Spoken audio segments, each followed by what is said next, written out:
Christianity और इस्लाम की जो मिशनरी आइडियोलॉजीज हैं, जो ये कहते हैं कि हिंदू धर्म के देवी देवता हैं वो एक्चुअली शैतान हैं, उनकी मूर्तियां तोड़ देनी चाहिए, उनके मंदिर खंडित कर देने चाहिए, उनके पूजने वालों को या तो मार दिया जाना चाहिए या कन्वर्ट कर लेना चाहिए। This is not about people और individuals at all, this is about ideologies. हमारा जन्म हुआ है, इसका अर्थ ही ये है कि हमने कुछ ऐसे कर्म किए हैं जिसके कारण हम इस चक्र से नहीं निकले हैं। अगर इस बर्थ में या किसी भी जन्म में आप ये चुने कि अब मैं ध्यान करके इस चक्र से निकल जाऊंगा, तो आपका अगला फिर जन्म नहीं। जब आप ज्ञान प्राप्त करेंगे, उसी को मोक्ष बोलते हैं। मोक्ष का अर्थ है कि आप जन्म मरण के इस चक्कर से बाहर निकल जाए। अगर कोई टेररिस्ट आपके ऊपर अटैक कर रहा है, जिस तरह से पहलगाम में हुआ था कि धर्म पूछकर उन्होंने मारा, तो आप पनिश उन्हीं लोगों को करोगे ना जो वो क्राइम कर रहे हैं। आप पूरी सोसाइटी को तो पनिश नहीं करोगे उसके लिए। तो लेकिन टेक्निकली पहलगाम में भी हमने ऐसा नहीं किया। जिन पर अटैक, वो तो अभी ये मारे, ऑपरेशन महादेव, राइट। उसके पहले हमने जिनको अटैक किया, भले ही वो कैसे भी आतंकवादी थे, पर उन्होंने तो नहीं मारा। पर इंडिया ने क्यों मारा? हमारे भगवान, आपके भगवान शैतान। तो उनकी मतलब कोर फिलोसफी, आइडेंटिटी ही उनकी ये है। तो ये अगर आपको सर्वाइव करना है, फ्रीडम को सर्वाइव करना है और आपको अपने धर्म को बचाना है, तो ऐसी आइडियोलॉजीज को तो आप टॉलरेट नहीं कर सकते। डेमोक्रेटिक कंट्री में आप रोकेंगे कैसे? Because everyone has their right to the religion. ये गेम ही रिग्ड है। ये जहां भी ये इम्प्लीमेंट करेंगे, it will be to the advantage of Christianity and to the disadvantage of local traditional religion. We should refuse to play the game. सऊदी अरब के अंदर मुस्लिम्स को किसी और उसमें कन्वर्ट करना है लीगली क्राइम। मक्का के कुछ प्लेसेस में घुस ही नहीं सकते अगर आप मुस्लिम नहीं हैं। तो ईसाईयत और इस्लाम को धर्मांतरण का अधिकार होना ही नहीं चाहिए। क्रिश्चियनिटी और इस्लाम जो आपको कन्वर्ट करने का प्रयास करते हैं, आपको भी उनको कन्वर्ट करने का प्रयास करना चाहिए। वो बैलेंस होगा। बैलेंस तब नहीं आएगा जब ये रुक जाएगा प्रोसेस। बैलेंस तब आएगा जब अगर इधर से कुछ लोग उधर जा रहे हैं तो उधर से भी कुछ लोग इधर आ रहे हैं। तो ये it's just a matter of when and not if कि हम समाप्त हो जाएगा। नमस्ते रहन, मेरा नाम है जयेश गंगन और ये है द आवारा मुसाफिर शो, एक ऐसा पॉडकास्ट जहां हम बात करते हैं भारत के पास्ट, प्रेजेंट और फ्यूचर की। आज के इस पॉडकास्ट पे जो मेरे गेस्ट है, ये बहुत ही ज़्यादा इंटरेस्टिंग गेस्ट है। इनके साथ में हमने कई सारी बातें की है और इनका नाम है पंकज सक्सेना जी। पंकज जी ने रिसेंटली एक पुस्तक लिखी है जिसका नाम है स्वयंबोध एंड शत्रुबोध। इस किताब को हमने डिस्कस किया है इस पॉडकास्ट पे और ऐसी कई सारी बातें की है जो कि बहुत सारे हिंदूज को पता ही नहीं होती अपने खुद के रिलीजन के बारे में। स्वयंबोध का मतलब होता है अपने आप को जानना, अपनी सोसाइटी को जानना, अपने रिलीजन को जानना। और शत्रुबोध का मतलब होता है अपने एनिमीज को पहचानना। इस पॉडकास्ट पे आपको इन दोनों ही शब्दों के मीनिंग जानने मिलेंगे काफ़ी ज़्यादा डिटेल में with real life examples. So without any further ado, let's start this podcast in 3, 2, 1।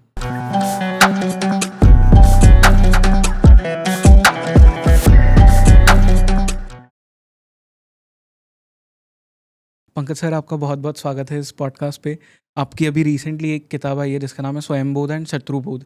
जिस ऐसे दो टर्म्स है जिनके बारे में आजकल बहुत बात हो रही है, बट पीपल डोंट नो कि आप one of the first people थे जिन्होंने इन टर्म्स का यूज़ करना शुरू किया था। एंड उसी के बारे में आज बहुत सारी बात करेंगे। But sir, firstly welcome on the show and congratulation for the new book. Thank you, धन्यवाद और बहुत बहुत धन्यवाद यहाँ बुलाने के लिए। जी सर। सो ये पॉडकास्ट तो मतलब I was manifesting this from last 1 year and finally हो रहा है। आई एम वेरी हैप्पी क्योंकि आप एक ऐसे गेस्ट हो जिनके साथ में I feel one podcast is not enough to explore firstly जो आपका माइंड है उसे, and secondly the ideas that you have. Because अगर कोई ये किताब भी पढ़ेगा जो आपके पीछे हमने रखी भी है, there are so many layers upon layers जो आपने पील ऑफ किए हैं इस पुस्तक के माध्यम से। एंड जिस तरह से नाम भी है स्वयंबोध एंड शत्रुबोध, मैं इसी पे आ रहा था कि बहुत सारे लोगों को ना स्वयंबोध वर्सेस आत्मबोध इसी में कन्फ्यूजन हो जाता है। क्योंकि शत्रुबोध तो now people have started knowing कि ये क्या है। बट मैंने जब स्वयंबोध को पहली बार टाइटल पढ़ा था तो मुझे लगा था ये भी आत्मबोध ही है, बस दूसरा नाम है। But then when I actually read it, तो बहुत सारी मुझे चीज़ें पता चली कि दिस इज़ नॉट आत्मबोध, this is getting to know you in a very different manner. आत्मबोध तो आप मतलब अपने सोल को जान रहे हो, वो वाला एक पूरा तरीका है। यहाँ पे आप अपने धर्म को जान रहे हो। सो ये मैं चाहता हूँ कि आप थोड़ा सा पहले लोगों के लिए कॉन्टेक्स्ट सेट कर दो सो दैट दे नो कि हम किसके बारे में बात करने वाले हैं। बिल्कुल। तो ये मैंने अपनी पुस्तक में समझाया भी है कुछ इसमें, कि इसमें आत्मबोध से ये ना समझें कि स्वयंबोध और आत्मबोध एक ही वस्तु है। उसका कारण ऐसा है, आत्मबोध हमारे शास्त्रों में बार बार उसकी बातचीत होती है, उसका उल्लेख होता है और उसका तकनीकी रूप से एक बहुत सटीक मीनिंग है, सटीक अर्थ है कि अपने सत्य स्वरूप को ध्यान के द्वारा जानना। राइट। मैं उसकी बात नहीं कर रहा हूँ। मैं यहाँ कोई आध्यात्मिक गुरु की तरह मैं वो बातचीत ना करने के अधिकारी हूँ और ना मैं करने का प्रयास कर रहा हूँ।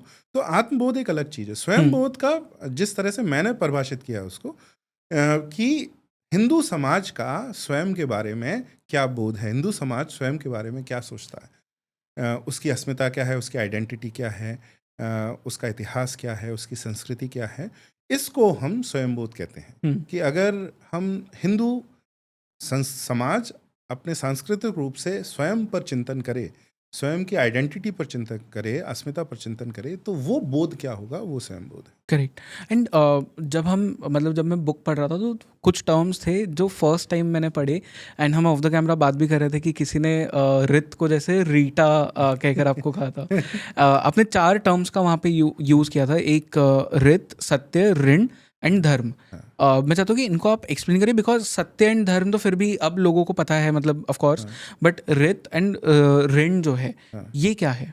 तो रित को अगर अंग्रेजी में हम कहें तो कोई एक शब्द तो नहीं, लेकिन एक फ्रेज हम उसका प्रयोग कर सकते हैं, कॉस्मिक रिदम।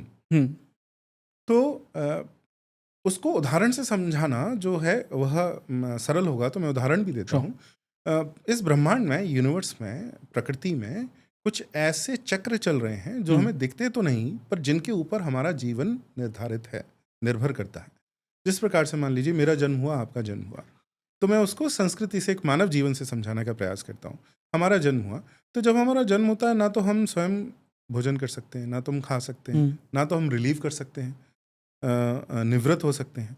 तो इसके लिए हमें किसी की आवश्यकता है, यानी हमारी माँ जो है हमारी सहायता करती हैं, हमें भोजन कराते हैं, हमें साफ सुथरा रखते हैं। इसके बाद हम थोड़ा बड़े होते हैं तो हमें कोई शिक्षा देता है, हम सड़क पर निकलते हैं तो हमारी सुरक्षा रहती है, कोई गाड़ी हमें कुचल के नहीं जाती है, कोई हमें लूट नहीं लेता, इसके लिए समाज में एक व्यवस्था चाहिए। करेक्ट। फिर आप जब और बड़े होते हैं तो आपको एक बाज़ार चाहिए जहाँ पर आप जो सामान है उसकी खरीदा बेची ये सब कर सकें। फिर उसके बाद जब आप और बड़े होते हैं तो आपको कोई विश्वविद्यालय चाहिए जिसमें आप पढ़ाई कर सकें। तो इन सब के लिए प्रकृति और संस्कृति में कुछ ऐसे तंत्र हैं, अगर ये तंत्र, ये चक्र अपने आप नहीं चलेंगे तो आप जीवित नहीं रह पाएंगे। राइट। तो आप जब पैदा हुए 3 वर्ष तक आपके किसी ने मान लीजिए आपको भोजन कराया, आपके माँ ने, आपके पिता ने, तो इसको हम बोलते हैं, हमारे धर्म में कहा जाता है कि ये आपके ऊपर एक ऋण क्रिएट करता है, ऋण पैदा करता है।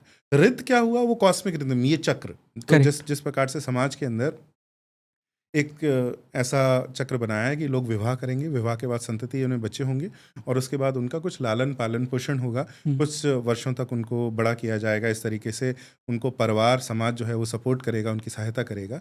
तो ये जो है, ये जो चक्र है, इनको हम ऋत बोलते हैं। जिस प्रकार से पृथ्वी सूर्य के चक्कर लगाती है, अपनी धुरी पर एक रूप से वो थोड़ी टिल्टेड है, टेढ़ी है, इसके कारण मौसम है। एक हमारे जो वायु है उसमें कोई गैस एक अमुक मात्रा में है, दूसरी गैस की अमुक मात्रा में, उसके कारण पर्यावरण आपका एक बना हुआ है जिसमें जीवन जो है वो संभव है। इन सारे चक्रों को हम ऋत की तरह हम मान सकते हैं कि यूनिवर्स का एक प्रकृति, एक कुछ चक्र हैं जो चलते रहते हैं और उनके कारण जीवन जो है वह सफल हो पाता है, वह ऋत है। आपका जब जन्म होता है, इन ऋत का जो आप लाभ लेते हैं, आप जो यूज करते हैं इन कॉस्मिक रिदम्स को, इन पैटर्न्स को, तो इनका जो आप लाभ ले रहे हैं उससे आपके ऊपर ऋण क्रिएट हो रहा है। For the want of a better word, हम अंग्रेजी में से डेट कह सकते हैं। ओके। कि डेट तो ठीक ठीक ऋण का जो है अनुवाद नहीं है, परंतु समझ में आने के लिए आप डेट आप समझ सकते हैं कि माँ ने आपके लिए कुछ किया। तो इस ऋण के ऊपर हिंदू का कर्तव्य बोध निर्धारित होता है कि मैं अगर पैदा होता हूँ, मैं जब बड़ा होता हूँ तो मेरे कर्तव्य क्या क्या है, मेरी माँ के प्रति, मेरे पिता के प्रति, भाई बहनों के प्रति, समाज के प्रति, रिश्तेदारों के प्रति, प्रकृति के प्रति। तो इससे मेरा कर्तव्य बोध निर्धारित होता है। ये जो ऋण है ये 5 तरह के बताए गए हैं, तो शास्त्रों में अलग अलग व्याख्या है, किसी में 4, किसी में 5, पर जो सर्वमान्य और जो प्रचलित है मैं उसकी बात करता हूँ। 5 ऋण है। तो आप कितने प्रकार के ऋण हैं? तो पहला कहते हैं देव ऋण है। तो हमारे यहाँ यह अवधारणा केवल बिलीफ नहीं है, यह मान्यता जैसा बोलते हैं, बिलीफ नहीं है, उसको सत्य माना जाता है कि ये देवताओं द्वारा निर्मित यह प्रकृति है। तो सबसे पहले आप देवता का ऋण है आपके ऊपर कि वो सब प्रकृति और संस्कृति सब ठीक है, इसलिए आप जी पा रहे हैं, अपना जीवन यापन कर पा रहे हैं, तो देव ऋण। दूसरा है, क्योंकि हमारे भारत को बार बार नॉलेज सोसाइटी बोला गया है, एक ज्ञान समाज बोला गया है, तो ज्ञान समाज का अर्थ क्या है कि जो आपके ऋषियों ने, हमारे यहाँ पूरी ऐसी व्यवस्था की गई, केवल ब्राह्मण ही नहीं, जो पूरा ऋषि और संत समाज है वह ज्ञान, नॉलेज की परसूट करेंगे। वह ज्ञान को मतलब एक पूरा प्रोफेशन, वो प्रोफेशनल्स होंगे एक रूप से, for the want of a better word once again, जो कि ज्ञान की ही आराधना करने के लिए बने हुए हैं और वो कर रहे हैं। तो इस प्रकार से हमारे यहाँ इसलिए इतने शास्त्र लिखे गए, इसलिए इतने ग्रंथ लिखे गए। तो उसको हम बोलते हैं ऋषि ऋण, कि इनका जो नॉलेज इन्होंने सोसाइटी क्रिएट की उसका हमारे ऊपर डेट है। Right. तो ऋषि ऋण है। फिर है पितृ ऋण, कि हमारे ये जो पूर्वज हैं भी आज हम यहाँ पर हैं, इसका अर्थ है कि हमारे जो माता पिता हैं उन्होंने विवाह किया, संतति उत्पन्न की, इसलिए हमारा जन्म हुआ।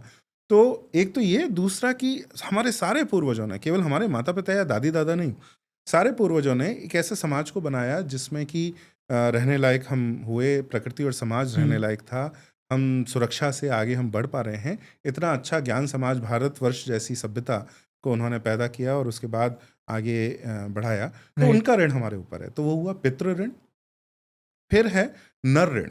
नर ऋण का अर्थ हमारे जो माता पिता कुटुंब के बाहर जो लोग हैं, समाज में हैं, पड़ोसी हैं, जो बाकी रिश्तेदार हैं, इन सब का भी और पूरे विश्व का हमारे ऊपर ऋण है, क्योंकि एक व्यवस्था ये भी एक बनाते हैं, उनका ऋण। और फिर एक भूत ऋण है, ये बहुत रोचक है, इंटरेस्टिंग है। भूत ऋण का अर्थ है कि जो आपकी प्रकृति है,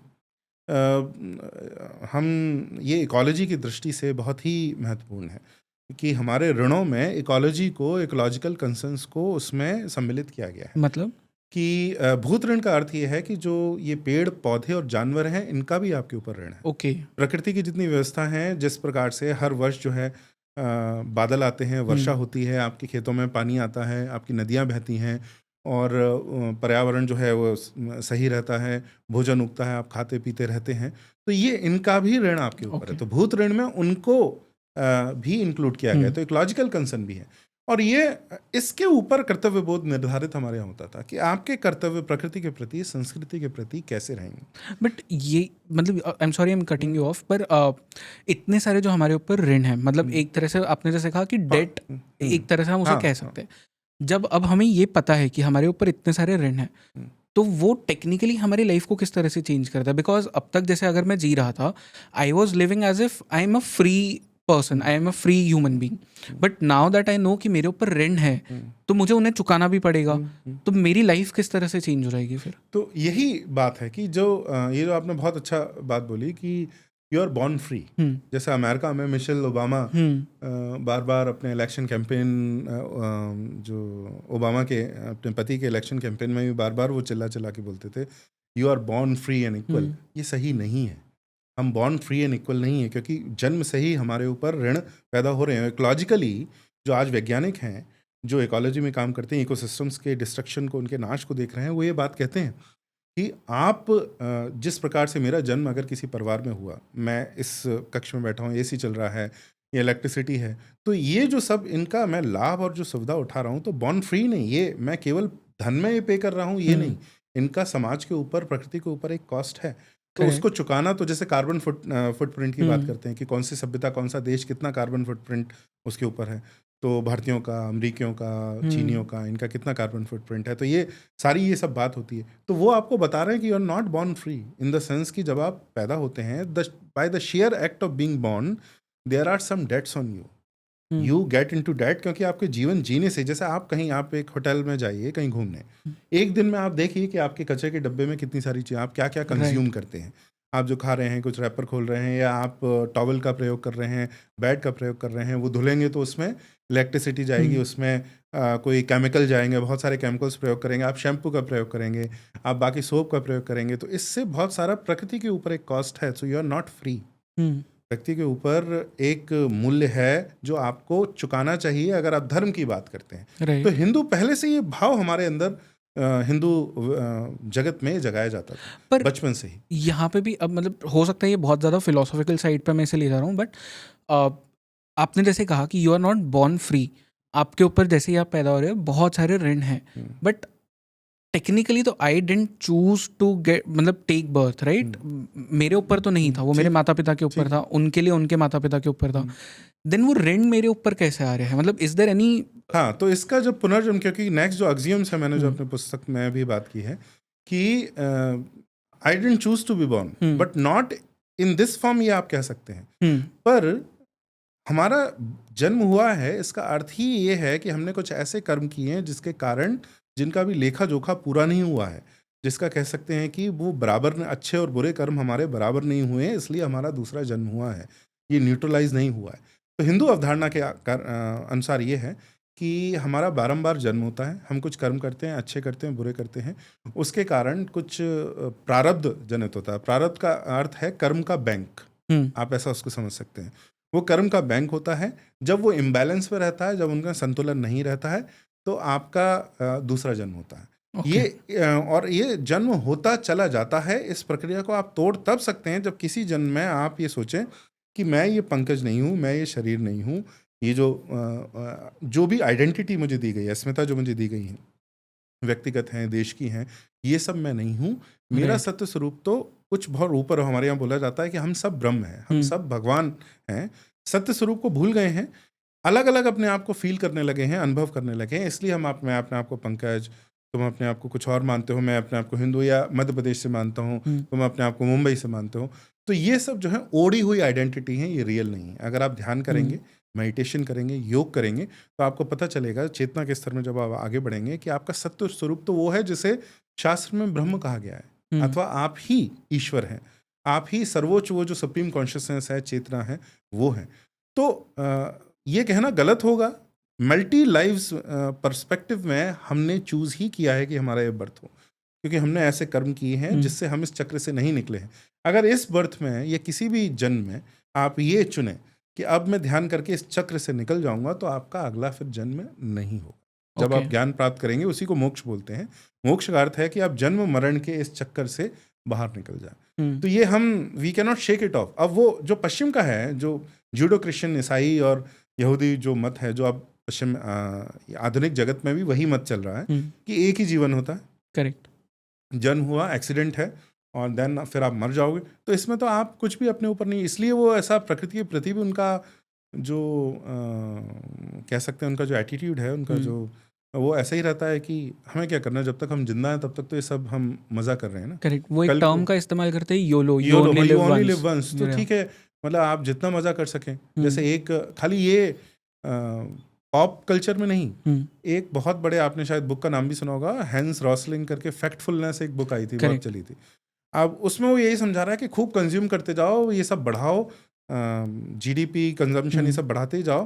क्योंकि फ्रैंकली वो एक जगह कहता है कि आगे बचाने के लिए मैं अगर प्रेजेंट खराब कर लूँ, तो ये तो मैं नहीं चाहूँगा, मैं तो प्रेजेंट में खूब कंज्यूम करूँगा। तो वो तो उसको तो बाद में पता चला कि वो इंडस्ट्रियलिस्ट ने और इन सब ने पे ही किया था to show them with statistics कि आप you don't need to worry, आपको ये प्रकृति की चिंता की कोई आवश्यकता नहीं है, आप तो बस कंज्यूम जो है वो भोग करते जाएं। तो एक जीवन में तो ऐसा ही पर्सपेक्टिव रहेगा कि मरने के बाद किसने देखा, मैं तो जो करूं, मोरालिटी, एथिक्स सब कोलैप्स हो जाते हैं। ये सब तब रहते हैं।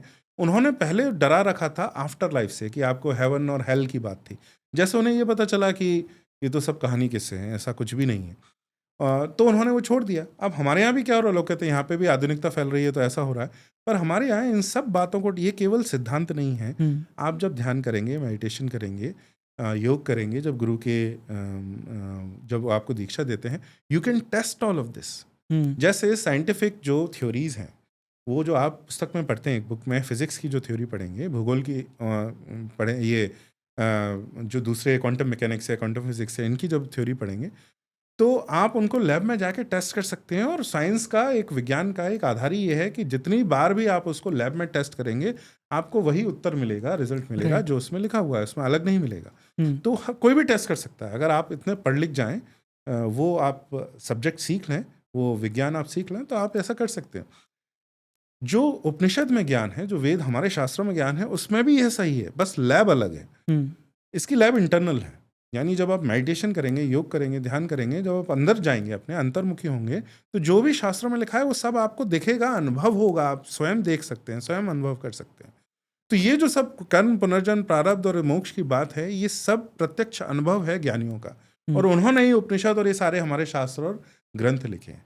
तो मतलब वापस आते हुए उस पर, ये हमारी ही चॉइस होती है कि हम चॉइस से ज़्यादा ये हमारे कर्मों का ही फल है। अब मान लीजिए आपने अपने स्वार्थ के लिए किसी बच्चे का हत्या की, और आपने वो जीवन में आप पकड़े नहीं गए, तो ये कर्म तो ऐसा है कि इस कर्म का तो आपको फल मिलेगा।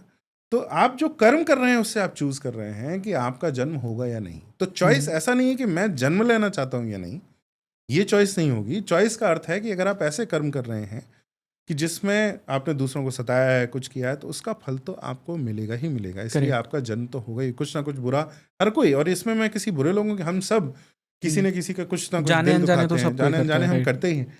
राग और द्वेष दोनों से होता है। तो आप किसी से बहुत घृणा कर रहे हैं, उसको परेशान कर रहे हैं, और दूसरा किसी से इतना प्रेम है कि आप मरते समय तक उसका चेहरा, उसका जो पर्सन है वो आपके ध्यान में, उससे भी जन्म होगा। तो राग और द्वेष दोनों से जन्म होगा। हमारे यहाँ तो बोला जाता है कि द्वेष से पार पाना तो आसान है, घृणा जो आप करते हैं वो तो ठीक है, लोग थोड़ा, वो व्यक्ति थोड़ा दूर चला गया तो आप घृणा से उबर सकते हैं, परंतु प्रेम से उबरना बहुत कठिन है। तो मोक्ष जो है वो अच्छे और बुरे दोनों के ऊपर है। तो ब्रह्म का स्वरूप ना वो अच्छे हैं ना बुरे हैं, निर्गुण बोला जाता है हमारे जो सुप्रीम कॉन्शियसनेस है उसको। तो जब आप वहां पहुंचेंगे तो वहां गुण ही नहीं है, गुण जो है हमारी क्वालिटी है। तो जब ऐसी स्थिति आती है किसी जन्म में, उसके बाद फिर जन्म नहीं होता। Then it means that you have chosen not to be born again. But यहाँ पे ना जैसे बहुत सारे आपने जो बात कही, I totally understand that, I agree with that.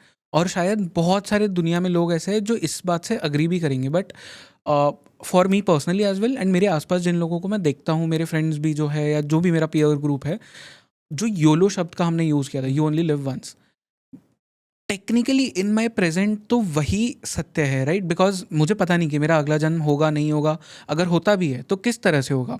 क्या मुझे यही जिस कंडीशंस में मैं आज जन्म लिया है वो गारंटी नहीं है, तो मैं क्यों नहीं आज जी लूँ पूरी अपनी वो जिंदगी। तो जो शास्त्र बार बार कहते हैं, जो मैं आपको बताता हूँ, वो यही कहते हैं कि अगर ये इल्यूजन कि ये लाइफ ट्रू है या नहीं, अगर ये बहुत तगड़ा नहीं होगा, बहुत तेज नहीं होगा, बहुत स्ट्रांग नहीं होगा, तो फिर तो ये संसार रहेगा भी कैसे। अगर सभी को ये फील हो जाए कि ये तो जीवन है और जीवन से हमें मोक्ष पाना है। मोक्ष 0.01% लोगों को, 0.00, मैं कोई ऐसा नापने का मेरे पास कोई औजार नहीं है, तो मैं ये नहीं कह सकता कि मेरे पास कोई तराजू है जिससे तौल के मैंने आपको मेजर करके बताया। ये बात मैं बिल्कुल नहीं कर रहा हूँ, परंतु मैं कह रहा हूँ ये बहुत कम, करोड़ों में किसी एक के बात है। मतलब बहुत सारे जन्मों के बाद आपको ये अनुभव होता है कि आप ऐसा हो। तो मुख्यतः तो जो समाज है वो इसमें लगा रहता है।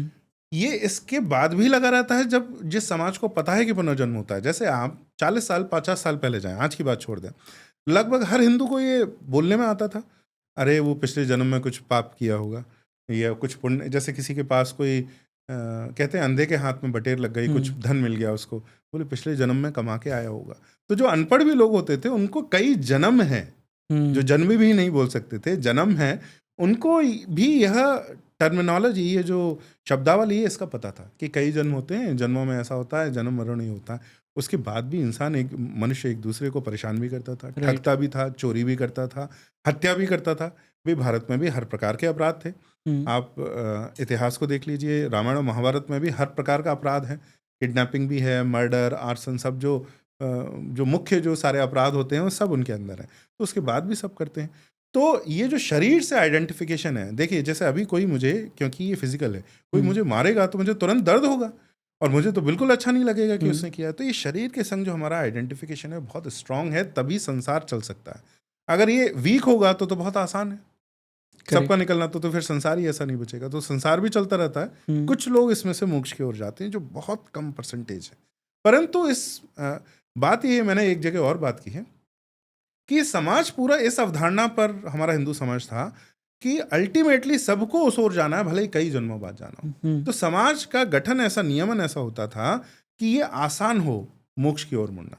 मैं तो कहता हूं कि एक ही अंतर है धार्मिक और अधार्मिक समाज में। अगर आप एक अंतर अब गिनाएं तो वो ये है, क्या आपका समाज आपको मोक्ष की ओर अग्रसर कर रहा है अथवा मोक्ष की ओर अग्रसर नहीं कर रहा है। केवल इतना डिफरेंस है। ओके। पश्चिम में भी ऐसा ज्ञानी होंगे, और ये रिकॉर्ड है कि रहे भी हैं, एक्सीडेंटल ज्ञानी है, जिनको उनका चित्त, उनका जीवन इतना पवित्र हुआ कि धीरे धीरे उन्हें वो पढ़ते गए, कुछ भी ढूंढा, कोई भी मिला और वो उनको ज्ञान हुआ। तो पश्चिम में भी एक्सीडेंटल ज्ञानी हैं, पर वहाँ ऐसी परंपरा नहीं है कि जिसको पकड़ के उनको शास्त्र नहीं है जिसमें ये लिखा हुआ है कि दूसरों के एक्सपीरियंसेस लिखे हुए हैं कि हाँ ऐसा होता है। पद्धतियाँ नहीं है, जिस प्रकार से योग सूत्र पहली बार पूरे विश्व में कहाँ लिखे गए, वो भारत के अंदर लिखे गए, कि जो उसका दूसरा श्लोक है, योग चित्त वृत्ति निरोध, योग चित्त वृत्ति निरोध। तो योग का क्या लक्ष्य है, क्या उसका गोल है कि चित्त की वृत्तियां, टेंडेंसीज ऑफ द माइंड है, इसको रेन इन करना।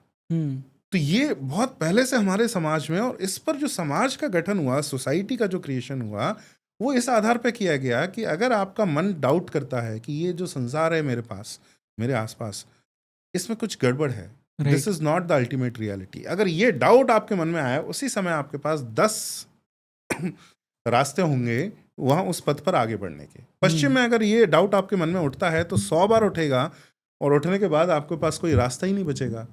ये जब संशय आपके मन में उठता है कि आप उसके अनुसंधान कर सकें, उसके पीछे जा सकें, परंतु भारत में ऐसा आपको कई सारे रास्ते मिलेंगे। तो ये निश्चित ही बहुत कम लोगों के लिए मोक्ष एक जीवन में होता है। पर हमारे जो, अगर आप सारे शास्त्रों की व्याख्या करें, सारा जो समाज के वो हैं, सब में अल्टीमेट गोल मोक्ष ही है। जिस प्रकार से नाट्य शास्त्र लिखा गया, 8 रस बताए हैं, नव रस जो है वो शांत रस है। शांत रस का अर्थ ब्रह्म जैसा है कि आपको नाट्य से भी वो ज्ञान तक ले जाएंगे। फिर स्कल्पचर, शिल्प में, वास्तु में भी जो हमारे पास अभी इस पॉडकास्ट में तो समय नहीं है, परंतु वास्तु में, शिल्प में जो पूरा उसके नियम हैं, जिस प्रकार से वास्तु शिल्प बनाया जाता है, आर्किटेक्चर, स्कल्पचर किया जाता है, आइकोनोग्राफी, पेंटिंग, उसका अल्टीमेट गोल भी मोक्ष है, अगर आप उसको ही समझेंगे। वास्तु में भी ये, अगर 2 मिनट है तो मैं आपको ये समझा देता हूँ कि मंदिर को पूरे संसार का स्वरूप माना जाता है, पूरे ब्रह्मांड का स्वरूप है। तो इसलिए आप जाएंगे तो सबसे बाहर वाली जो दीवार है, भित्ति है, उस पर आपको हर प्रकार के चित्र मिलेंगे, स्कल्पचर मिलेगा। जिस प्रकार से युद्ध हो रहा है, कोई अपने दोपहर में बैठा है, आराम से जो है बातचीत कर रहा है, कोई लड़ रहे हैं, कोई मार रहे हैं, प्रेम के कामुक जो दृश्य हैं वो सब हैं। जैसे जैसे आप अंदर जाएंगे मंदिर के, वैसे वैसे सीन जो दृश्य हैं वो कम होते जाते हैं, देवता अधिक दिखते हैं। तो एक तरह से आप मूवमेंट कर रहे हैं बाहर से अंदर, अंतर्मुखी होने का। तो जिस प्रकार से इंद्रिय निग्रह होता है कि आप बैठ के ध्यान कर रहे हैं, उसी तरह से आप अपनी इंद्रियों को अंदर कर रहे हैं। आप और अंदर जाएंगे तो आपको कई देवता मिलेंगे, परंतु ऐसे सीन कम मिलेंगे। और अंदर जाएंगे तो जिस देवता के अंदर मूर्ति है, उसी के दूसरे स्वरूप मिलेंगे, और गर्भगृह में केवल एक मूर्ति मिलेगी जो देवता की है। या अगर कपल है कि कई जगह लक्ष्मी हो रहे हैं, वरना वो एक जिन देवता की पूजा है, एकाग्र चित्त होना। तो मंदिर जाने का अर्थ है वो एकाग्र चित्त होना। तो बेसिकली आप अंदर जाते जाते जाते अंदर केवल और केवल देवता है, आराध्य है और आराधक है, जो मैं पूजा कर रहा है और जो पूजने वाला है। और आप उस समय, ये माना जाता है कि उस समय जो आप ध्यान करते हैं, आप हाथ जोड़ते हैं, तो असली दर्शन वो है जब आपको यह अनुभव हो कि आप ही वो देवता है। उसका अर्थ है, उसका अंतिम लक्ष्य ये है कि आप ही वह देवता है। और उसके लिए वास्तु में क्या है, तो एक तो ये हॉरिजॉन्टल कि आप मैनी से वन की ओर मूवमेंट है। कहाँ से जा रहा है? बाहर मैनी है, हर तरह का है, धीरे धीरे धीरे वो कम हो, मैनी का नंबर कम हो रहा है, और अल्टीमेटली आप अंदर जा रहे हैं जिसमें एक ही बचता है। तो ये मूवमेंट है। दूसरा, वर्टिकल वास्तु में भी ऐसी भाषा है। जिस प्रकार से मंदिर के ऊपर कलश सबने देखा है, सबसे ऊपर एक कलश रखा रहता है। वो कलश ठोस नहीं है, उसके वो हॉलो है, उसके अंदर नवग्रह रखे रहते हैं। नवग्रह हैं बीज। बीज किसके? शक्ति के, सुप्रीम कॉन्शियसनेस का। और एक कलश, 2 कलश होते हैं मंदिर में, दूसरा किसी को नहीं दिखता।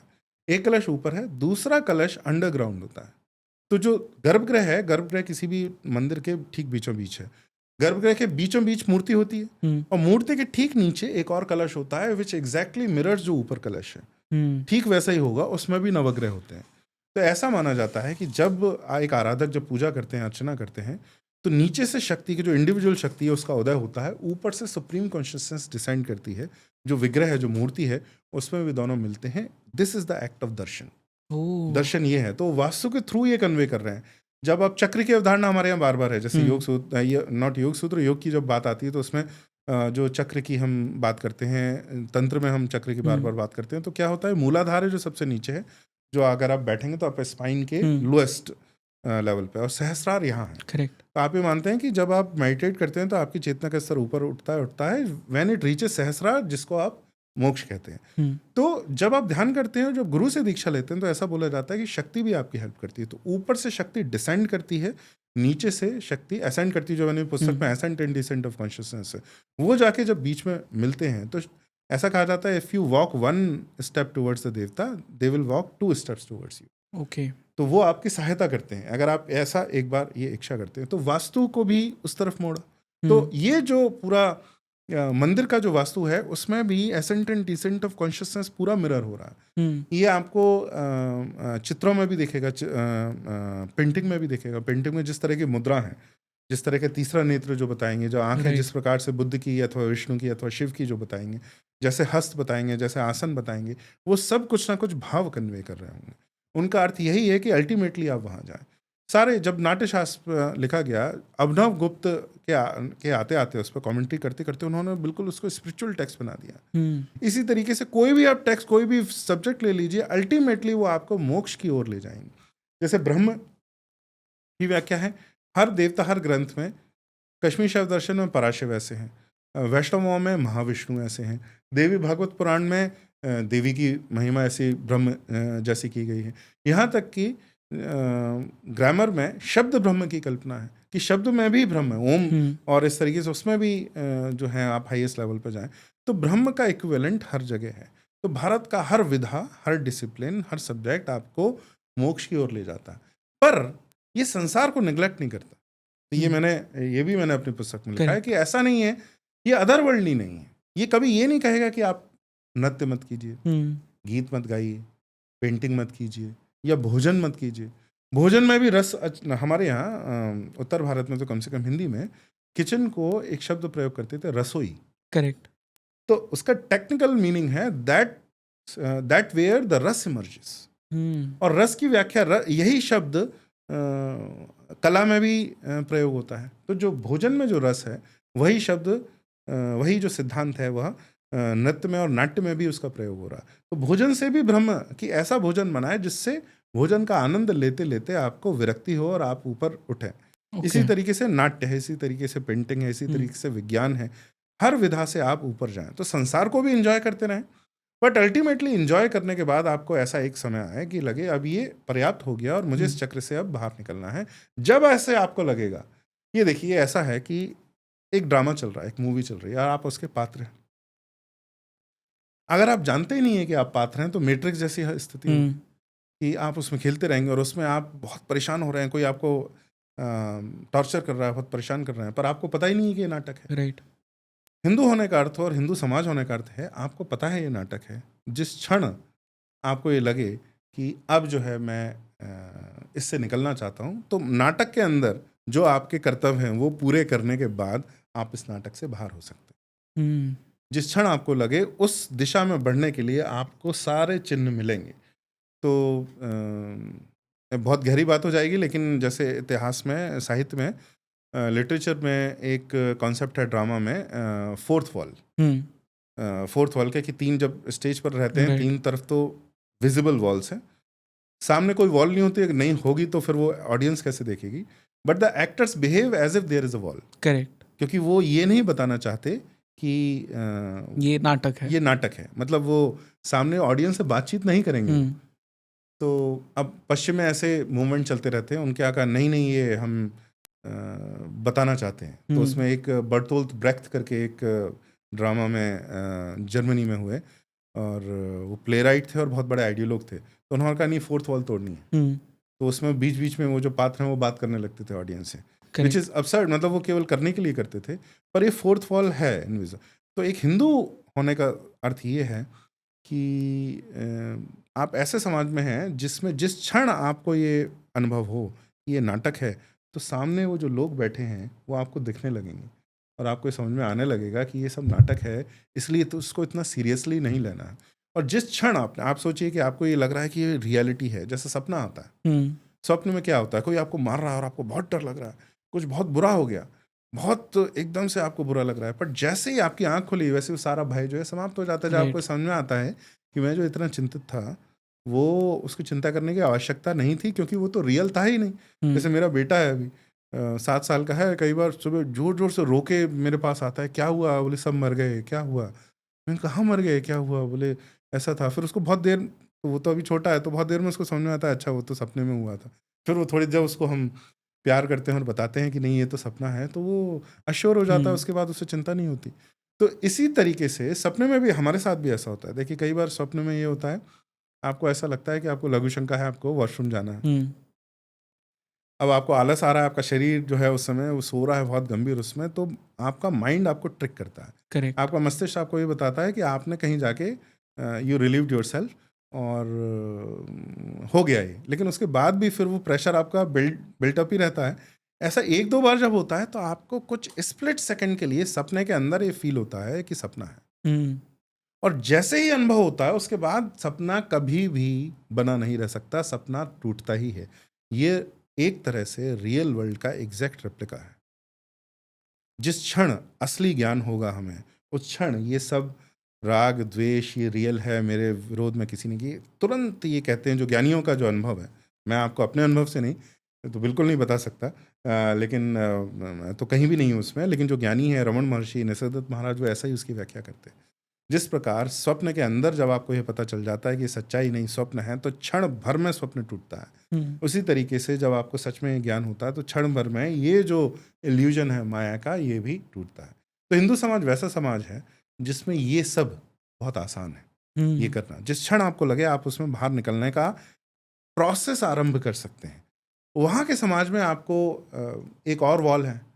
तो जब आप बहुत ही स्ट्रांग आपके अंदर अर्ज है, जो मैट्रिक्स की तरह कि फिजिकली आप फील नहीं कर सकते until somebody gives you that pill, वो हमारे यहाँ नहीं है। हमारे यहाँ ऐसा समाज ही बनाया जाए। बिकॉज जो आपने बात की कि हमारे यहाँ पे जो समाज है वो आपको अग्रेसर कर रहा है टुवर्ड्स दिस थिंग। तो जैसे ही आपको ये लगा तो आपको भाषा में आएगा, है ना, कितने जन्मों में हुआ, जैसे वो कई बार बार गीत में आएगा, जन्मों में हुआ, बाबा कहेंगे, कुछ जो साधु संत हैं वो कहेंगे, सबकॉन्शियस में है आपके, सबकॉन्शियस पूरे संस्कृति में, म्यूजिक में, आर्ट में, कल्चर में, सब जगह आपको वो चिन्ह उन्होंने छोड़ दिए हैं।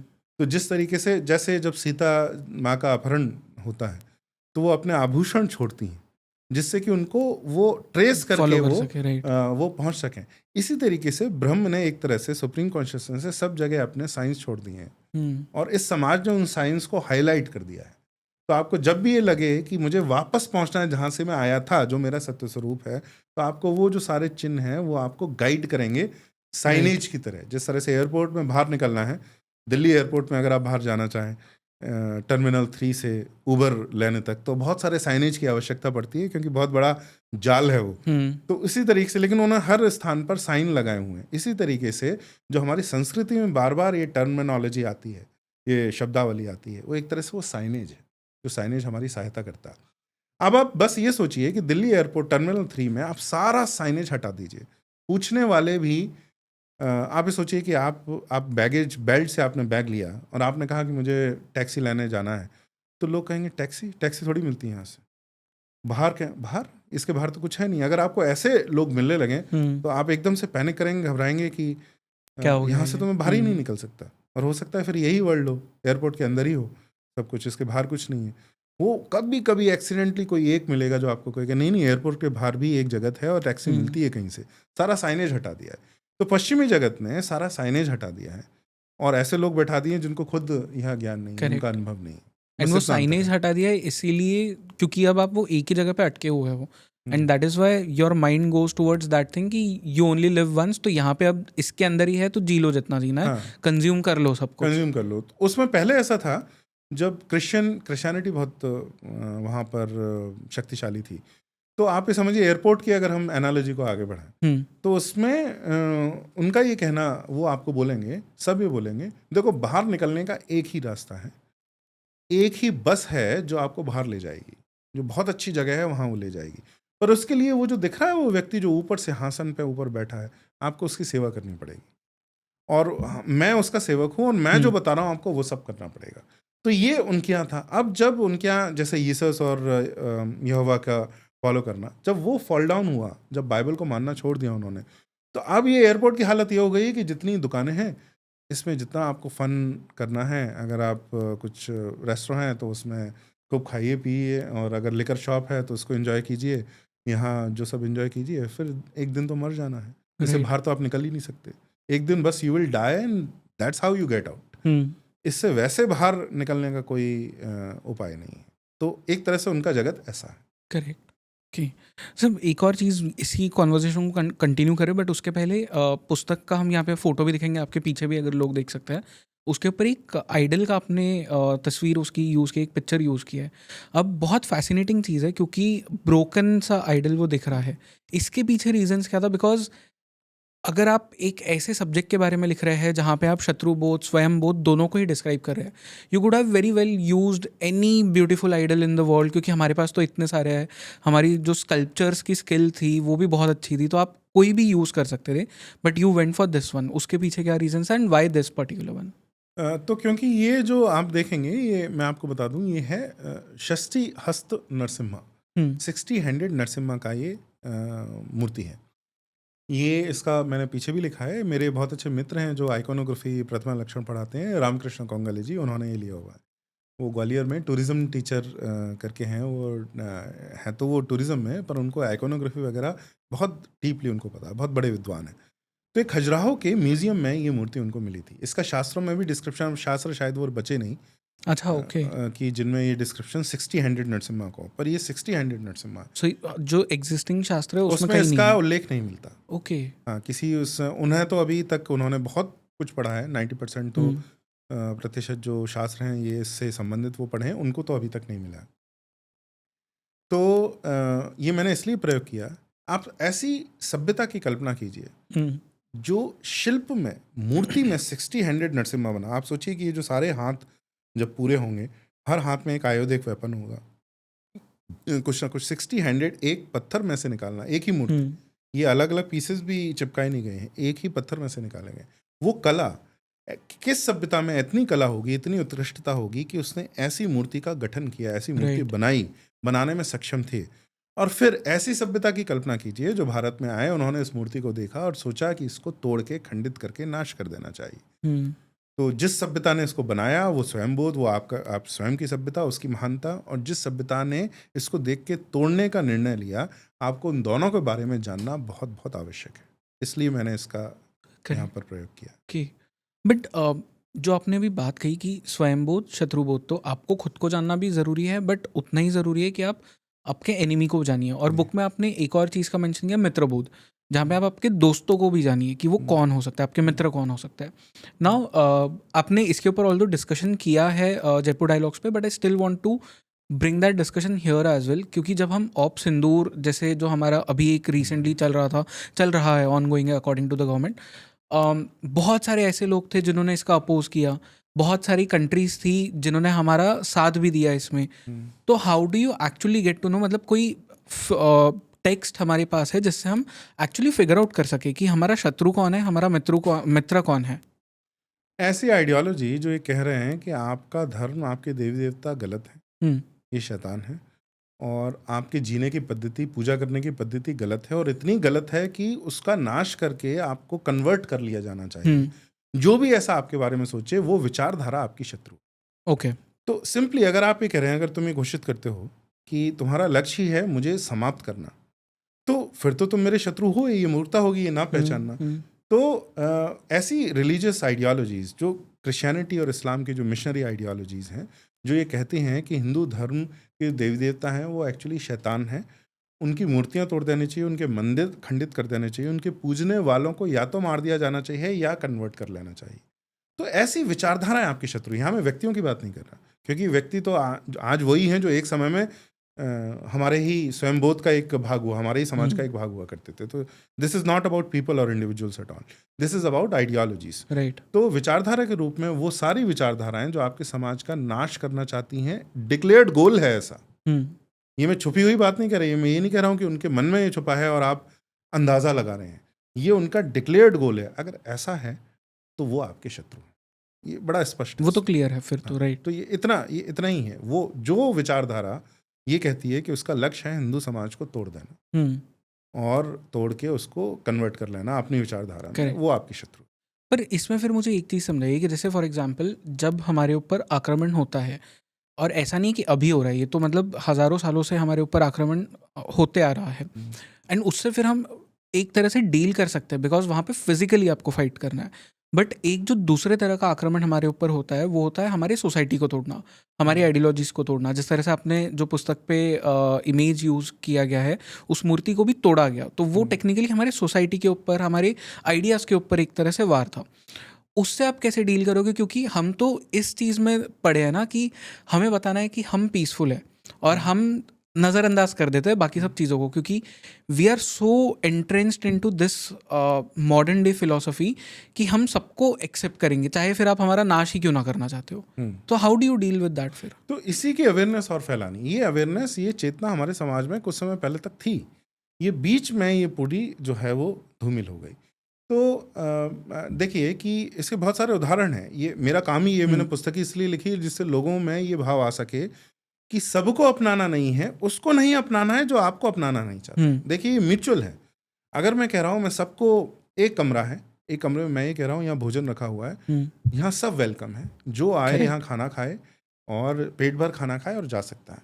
पर इसमें कुछ ऐसे लोग हैं जो आएंगे, बाकी सबको मारेंगे, जान से मारेंगे, खाना सारा फेंकेंगे, तोड़ेंगे, तोड़फोड़ करेंगे इसकी और चले जाएंगे। अगर मैं ऐसे व्यक्तियों को आने दूंगा तो फिर बाकी कोई और नहीं आ पाएगा, और ये जो मैं अच्छा काम करना चाह रहा हूँ वही काम नहीं होगा। तो केवल मुझे उनका, इसमें सनातन धर्म सबको एक्सेप्ट करता है, केवल एक्सेप्शन वो हैं जो सबको एक्सेप्ट नहीं करते, जो रेसिप्रोकल नहीं है। इसमें रेसिप्रोसिटी का लॉ बहुत इंपॉर्टेंट है कि हम जिसको अपना रहे हैं क्या वो हमें अपना रहा है या नहीं। अगर ऐसा नहीं है तो हम उसको नहीं अपना सकते। या जैसे हिंसा का भी है, मैं चाहता हूं कि मैं हिंसा ना करूं, ठीक है, बहुत अच्छी बात है, पर अगर सामने वाला मुझे थप्पड़ मारना चाहता है और मैं कह रहा हूं मैं तो अपने हाथ पीछे बांध के खड़ा रहूंगा, तो हिंसा तो होगी ना। वो मुझे थप्पड़ मारेगा और मैं उसे मारूंगा, तो दोनों ही केस में हिंसा होती है। तो आपकी चॉइस कि आप नहीं लड़ना चाहते हैं इसके ऊपर निर्भर नहीं करता, निर्भर इसके ऊपर करता है कि सामने वाला भी लड़ना चाहता है या नहीं। तो केवल उनको ना अपनाएं जो आपको नहीं अपनाते हैं, केवल उनके प्रति टॉलरेंस ना प्रैक्टिस करें जो सबके लिए इंटॉलरेंट हैं। जैसा एक उदाहरण है, हिटलर डिक्टेटर तो बाद में बना, पहले तो वो इलेक्ट हुआ था, वो चुनाव जीत कर आया है। तो उसने किया क्या कि जिस डेमोक्रेसी में, जिस तंत्र ने उसको स्वतंत्रता दी कि वह उसमें चुनाव लड़के जीत के टॉप मोस्ट पोजीशन पर जा सके, सबसे ऊपर बैठ सके, उस तंत्र का ही उसने विनाश कर दिया एक बार वहां पहुंचने के बाद। एक तरह से जिस सीढ़ी से चढ़कर वो ऊपर गया, ऊपर चढ़ने के बाद वो सीढ़ी उसने ऊपर खींच ली जिससे कोई और ऊपर ना चढ़ पाए। कभी भी ऐसी विचारधारा को अंदर नहीं आने देना चाहिए। पूरे विश्व में इंटॉलरेंट आइडियोलॉजी का स्प्रेड ही ऐसे होता है। वो कहते हैं कि प्लीज़ हमारे प्रति आप टॉलरेंट रहिए, पर जैसे ही वो टॉलरेंट होकर अपना शक्ति बढ़ा के जैसे ही वो पावर में आते हैं, वो किसी के प्रति वो टॉलरेंस का प्रयोग नहीं करते। करेक्ट। क्रिश्चियनिटी की मैंने पूरी कहानी बताई है, इसमें एक पूरा चैप्टर डिवोटेड है। तो रोमन एम्पायर में जो पहले, क्रिश्चियनिटी से पहले, यानी 2000 वर्ष पहले जब क्रिश्चियनिटी आ चुकी थी, इधर इजराइल में आ चुकी थी, उस समय कुछ कन्वर्ट थे रोम में, मतलब 1% से भी कम होंगे। उस समय रोम ने सोचा कि ये बड़े वियर्ड से लोग हैं और इनको अलाउ करते हैं, ठीक है, थोड़े विचित्र हैं, पर इनको हमारे उसमें रहने देते हैं। उस समय सारे जो रोमन थे वो मूर्ति पूजक थे, अलग अलग देवी देवताओं की पूजा करते थे। तो ये सब देवी देवताओं को गाली देते थे, मंदिर तोड़ते थे, मूर्तियां खंडित करते थे, तब भी ऐसा करते थे। तो ये ईसाइयत भी ऐसा ही करती थी। तो उस समय भी उन्होंने सोचा कि ठीक है, इनको रोका जाए ऐसा करने से, पर इनको हमें समाप्त करने का कोई आवश्यकता नहीं है। तो उनको उन्होंने समाप्त नहीं किया, उनको बढ़ने दिया। और एक एक को, जो अब जैसे किसी ने जाके किसी पुजारी की हत्या कर दी या फिर मूर्ति तोड़ दी, तो उसको तो जेल में डाला ही जाता था या मारा जाता था, परंतु बाकी ईसाइयों को उन्होंने कभी छेड़ने का प्रयास नहीं किया। फिर क्या हुआ, धीरे धीरे ईसाई उनके समाज में बढ़ते गए, ईसाइयत कन्वर्जन से बढ़ती गई। एक ऐसा समय आया जब उनका एम्परर ही कन्वर्ट हो गया किसी कारण से, कॉन्स्टेंटीन। और जिस दिन एम्परर कन्वर्ट हुआ, 15 साल के अंदर जो वहाँ का धर्म था उसको बैन कर दिया उन्होंने। और धीरे धीरे फोर्स, एम्पायर के जो पुलिस हैं, उनके जो सैनिक हैं, वो जाके जबरन धर्मांतरण, कन्वर्जन वहाँ कराने लगे। और एम्परर के कन्वर्ट होने के 100 साल के अंदर लगभग जो वहाँ का धर्म था उसका सर्वनाश कर दिया गया। राइट। तो हम टॉलरेंस में बस एक प्रिंसिपल है, we have to be tolerant towards those who are tolerant towards us. बाकी हम टॉलरेंट नहीं हो सकते कि उन लोगों के लिए टॉलरेंट नहीं हो सकते कि जो हमारे प्रति टॉलरेंट नहीं है। तो इतना ध्यान रखना चाहिए, ये बोध सबको कराना चाहिए कि हमें अपने, जो तुमने कहा, हमें अपने कंटेम्प्रेरी जो लोग हैं या अपने मित्र हैं, उनको ये बोलना चाहिए कि तुम चाहते हो कि हम आज भी कल भी साइंस की परसूट करें, आर्ट्स की परसूट करें, हमारे विमेन फ्री हों, हमारे लोग फ्री हों। अगर ये सब चाहते हो तो ऐसी आइडियोलॉजी को स्प्रेड नहीं होने दो जो ये सब बंद करना चाहते हैं। इतना बस उन्हें बताना चाहिए, करेक्ट। क्योंकि फ्रीडम की एक कॉस्ट है जो आपको हमेशा पे करनी होती है। बट फिर मतलब just to play devil's advocate यहाँ पे, टेक्निकली आप पनिश तो उसी इंसान को करोगे जो क्राइम करता है। लाइक फॉर एग्जांपल, अगर कोई टेररिस्ट आपके ऊपर अटैक कर रहा है, जिस तरह से पहलगाम में हुआ था कि धर्म पूछकर उन्होंने मारा, तो आप पनिश उन्हीं लोगों को करोगे ना जो वो क्राइम कर रहे हैं। आप पूरी सोसाइटी को तो पनिश नहीं करोगे उसके लिए। तो लेकिन टेक्निकली पहलगाम में भी हमने ऐसा नहीं किया। जिन पर अटैक, वो तो अभी ये मारे, कल हाँ, परसों की ऑपरेशन बात महादेव, है, राइट। महादेव में। उसके पहले हमने जिनको अटैक किया, भले ही वो कैसे भी आतंकवादी थे, पर उन्होंने तो नहीं मारा था। पर इंडिया ने क्यों मारा? पूरे इंडिया ने फील किया कि ये जो अनुभव किया कि ये सही किया, तो लेकिन उन व्यक्तियों ने तो नहीं मारा था। तो यहाँ मैं व्यक्तियों, once again I am not talking about, जब मैं अलाउइंग इन, तो सऊदी अरब के अंदर कन्वर्ट करना, मुस्लिम्स को किसी और उसमें कन्वर्ट करना लीगली क्राइम है। वहाँ पर हलाल हाईवे और हराम हाईवे है। आप मक्का के कुछ प्लेसेस में घुस ही नहीं सकते अगर आप मुस्लिम नहीं हैं तो जब वो आपके प्रति है, क्या आपको अधिकार है वहाँ जाके कन्वर्ट करने का? अगर ऐसा है तो उनको भी अधिकार दीजिए। यहाँ पर मैं किसी को पनिश करने की बात नहीं कह रहा हूँ, पर ईसाईयत और इस्लाम को धर्मांतरण का अधिकार होना ही नहीं चाहिए, क्योंकि ये एक बार वंस इन नेवर आउट। ये इनके देशों में तो ये किसी को कन्वर्ट करने का ये अधिकार नहीं देते हैं। ये तो बहुत अग्रेसिव है। वहाँ पर तो वो कई जगह लीगली बैंड है और आपको मौत के घाट उतार दिया जाता है लीगली। उनकी वहाँ की पुलिस, अगर आप ऐसा करने का प्रयास करें तो कई इस्लामिक कंट्रीज में तो लॉ है कि अगर आप इस्लाम छोड़ते हैं तो लीगली उनकी पुलिस आपको मार सकती है, जेल में बंद करके फिर आपको मौत की, मृत्यु की सजा भी सुनाई दी जा सकती है। कई स्थान पर, कई देशों में ऐसा होता भी है। यमन में होता है, सऊदी अरब के अंदर भी ऐसे लॉ हैं, ऐसे बहुत सारे देशों में लॉ हैं। तो ऐसा जो कह रहा है उसके प्रति तो आपको ध्यान रखना होगा कि उसको कन्वर्जन का राइट भारत में ना हो, स्प्रेड करने का राइट। तो यहाँ व्यक्तियों की बात नहीं हो रही, मैं उस विचारधारा की बात कर रहा हूँ। करेक्ट। कि उनको कन्वर्जन का राइट यहाँ नहीं होना चाहिए। हमें जो वैसे भी जो जैसे चीन के जो धर्म है या उनके देवी देवता हैं, वो आके मंदिर बनाए, उसमें कोई समस्या नहीं। जैनी मंदिर तो सदैव यहाँ से रहे थे, वो तो हिंदू तो नहीं है। बौद्ध मंदिर रहे थे, वो भी हिंदू नहीं है, तो उनकी भी कोई समस्या नहीं। अथवा जो अफ्रीका के सारे जो इंडिजिनस जो धर्म है, अभी भी जो देवी देवता हैं, उनसे हमें कोई समस्या नहीं। भारत के अंदर ही कितने सारे देवी देवता हैं। आप अगर मणिपुर में जाएं तो जो मैतेई हिंदू बोलते हैं, वो उसके साथ सनामाही की भी पूजा करते हैं। पाखंबा और सनामाही दो बड़े उनके प्रसिद्ध देवता हैं, उनकी भी पूजा करते हैं। तो उसमें उनके तो समाप्ति नहीं हुई। आप महाराष्ट्र में जाएं तो जो विठोबा की जो पूजा है, तो उसमें लोकल देव देवता का भी स्वरूप है। इस तरह से पूरे भारत में हर जगह, हर स्थान पर, जैसे आप उत्तराखंड में जाएं तो वहाँ गोलू देवता है। तो हर स्थान पर जितने आपको शिव और विष्णु के मंदिर नहीं मिलेंगे, उससे 10 गुना अधिक आपको गोलू देवता के मंदिर मिलेंगे। तो वहाँ उनके भी वो, तो उनसे हमें कोई समस्या नहीं है। क्यों? क्योंकि वो ये नहीं कह रहे कि शिव के मंदिर नहीं होना चाहिए।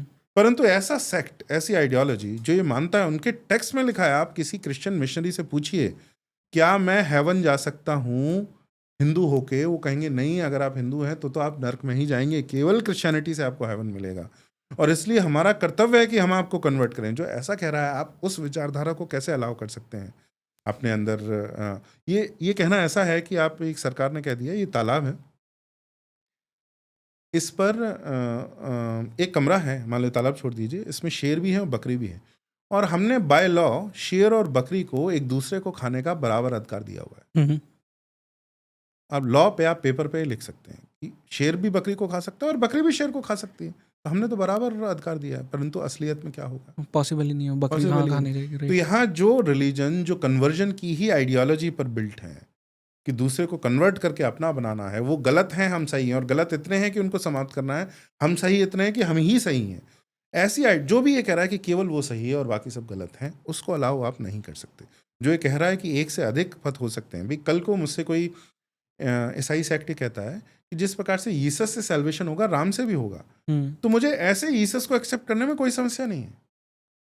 जो ये कह रहे हैं कि मुझसे भी सैल्वेशन है, राम से भी है, कृष्ण से है, तो ठीक है, उससे मुझे कोई समस्या नहीं। पर अगर ये कहेंगे आप कि राम तो शैतान है, शिव तो शैतान है और यीशस ही भगवान है या भगवान के बेटे हैं, तो उससे मुझे घोर समस्या है। और ऐसे किसी भी डेमोक्रेटिक कंट्री में ऐसी इंटॉलरेंट आइडियोलॉजी को आप अलाउ नहीं कर सकते। बट मोनोथेइस्टिक रिलीजन्स तो उसी पे बेस्ड है कि हमारे भगवान भगवान, आपके भगवान शैतान। शैतान। हाँ तो ये तो उनकी मतलब कोर फिलोसॉफी आइडेंटिटी ही हाँ उनकी ये है। हाँ, तो ये अगर आपको सर्वाइव करना है, फ्रीडम को सर्वाइव करना है और आपको अपने धर्म को बचाना है, तो ऐसी आइडियोलॉजीज को, भले ही आपको लगे कि बड़ा स्टेटमेंट है, बट ऐसी आइडियोलॉजीज को तो आप टॉलरेट नहीं कर सकते। Okay, I get that point कि टॉलरेट आप नहीं कर सकते, उससे आपको डील भी करना पड़ेगा। But on the other hand modern day में, और मैं ये भी नहीं कह रहा कि मतलब उससे टॉलरेट नहीं करना शुड बी इलीगल और समथिंग, मैं वो भी नहीं कह रहा। मैं ये कह रहा हूँ, पूछना चाह रहा हूँ कि डेमोक्रेटिक कंट्री में आप रोकेंगे कैसे? Because everyone has their right to the religion. तो अगर मैं जैसे हिंदू हूँ, हाँ हाँ, तो ये जो आप कह रहे हैं ना, ये किसने कहा? ये सारे के सारे लॉज डेमोक्रेटिक, ये डेमोक्रेसी के आधार, ये कॉन्स्टिट्यूशन, ये किन्होंने बनाए? ये हमारे नियम नहीं है। ये थॉट्स तो यूरोप वेस्टर्न में है, जहाँ right? पर जूडो क्रिश्चियनिटी आई, उन्होंने ऐसे नियम बनाए हैं, वो ये गेम ही रिग्ड है। ये जहाँ भी ये इम्प्लीमेंट करेंगे, it will be to the advantage of Christianity and to the disadvantage of local traditional religions. तो ये game, we should refuse to play the game. हमें ये खेल खेलने से मना कर देना चाहिए कि ये डेमोक्रेटिक नहीं है। अरे तो किसने कहा कि डेमोक्रेटिक जो वैल्यूज़ हैं वो टॉप मोस्ट हैं? हमारा तो ये है कि भारत का सनातन धर्म की जो मूल प्रकृति है, ये बची रहे। डेमोक्रेसी से बची रह सकती है तो बिल्कुल अवश्य, नहीं बची रह सकती है तो हम वो वाला नियम नहीं मानेंगे। और इसका अर्थ ये नहीं है कि हम जनता को अधिकार नहीं दे रहे। हमारे यहाँ तो शास्त्रों में बार बार की श्री राम को मर्यादा पुरुषोत्तम, और कि कैसे कैसे जस्ट किंग के सारे जो फीचर्स हैं वो बार बार शास्त्रों में बताए गए। करेक्ट। तो इसका अर्थ ये नहीं है कि हम जनता के बारे में नहीं सोच रहे, हम अधिकारों के बारे में नहीं सोच रहे। पर तुम ही बताओगे और तुम्हारे पास ही एक ऐसा तंत्र है, और डेमोक्रेसी के बाहर अधिकार संभव नहीं है, ये बिल्कुल गलत है। ये मानने से हमें मना कर देना ये तो आपने चाहिए। पुस्तक में भी मेंशन किया है कि जैसे जब यूरोप लिबरल हुआ तो उनके वहाँ पे ये प्रॉब्लम था कि जो मेजोरिटी थी वो माइनॉरिटी को राइट्स नहीं दे रहे थे। अब उन्होंने वही लेंथ से भारत को भी देखना शुरू कर दिया, जबकि हमारे यहाँ तो ऐसा कुछ था ही नहीं। तो इसका एक बहुत इंपॉर्टेंट, मैं बस 1 मिनट में इसको और बताऊंगा कि यूरोप में ये जो टॉलरेंस और ये सारे जो प्रिंसिपल आए हैं डेमोक्रेसी के, वो कहाँ आए हैं? कि जहाँ पर जो सारे क्रिश्चियन सेक्ट्स हैं, यहाँ तो क्रिश्चियनिटी है खाली, इस्लाम भी नहीं है अगर अभी बीच में, वो सब इतने इंटॉलरेंट हो गए थे एक दूसरे के प्रति कि कोई राजा एक सेक्ट अपनाता था और बाकी सारे सेक्ट का जेनोसाइड करना चालू कर देता था, जो भी दूसरे वर्जन्स ऑफ क्रिश्चियनिटी को मानते थे। तो जब ये इतना ब्लड शेड हो गया, रिलीजन वॉर उनके 100 साल से ऊपर चले हैं, 150 साल तक, तो उनको समझ में आया कि ऐसे तो सब ये नाश हो जाएगा। तो हमको ऐसी व्यवस्था बनानी पड़ेगी जिसमें 2 मेन क्लॉज आए कि रिलीजन और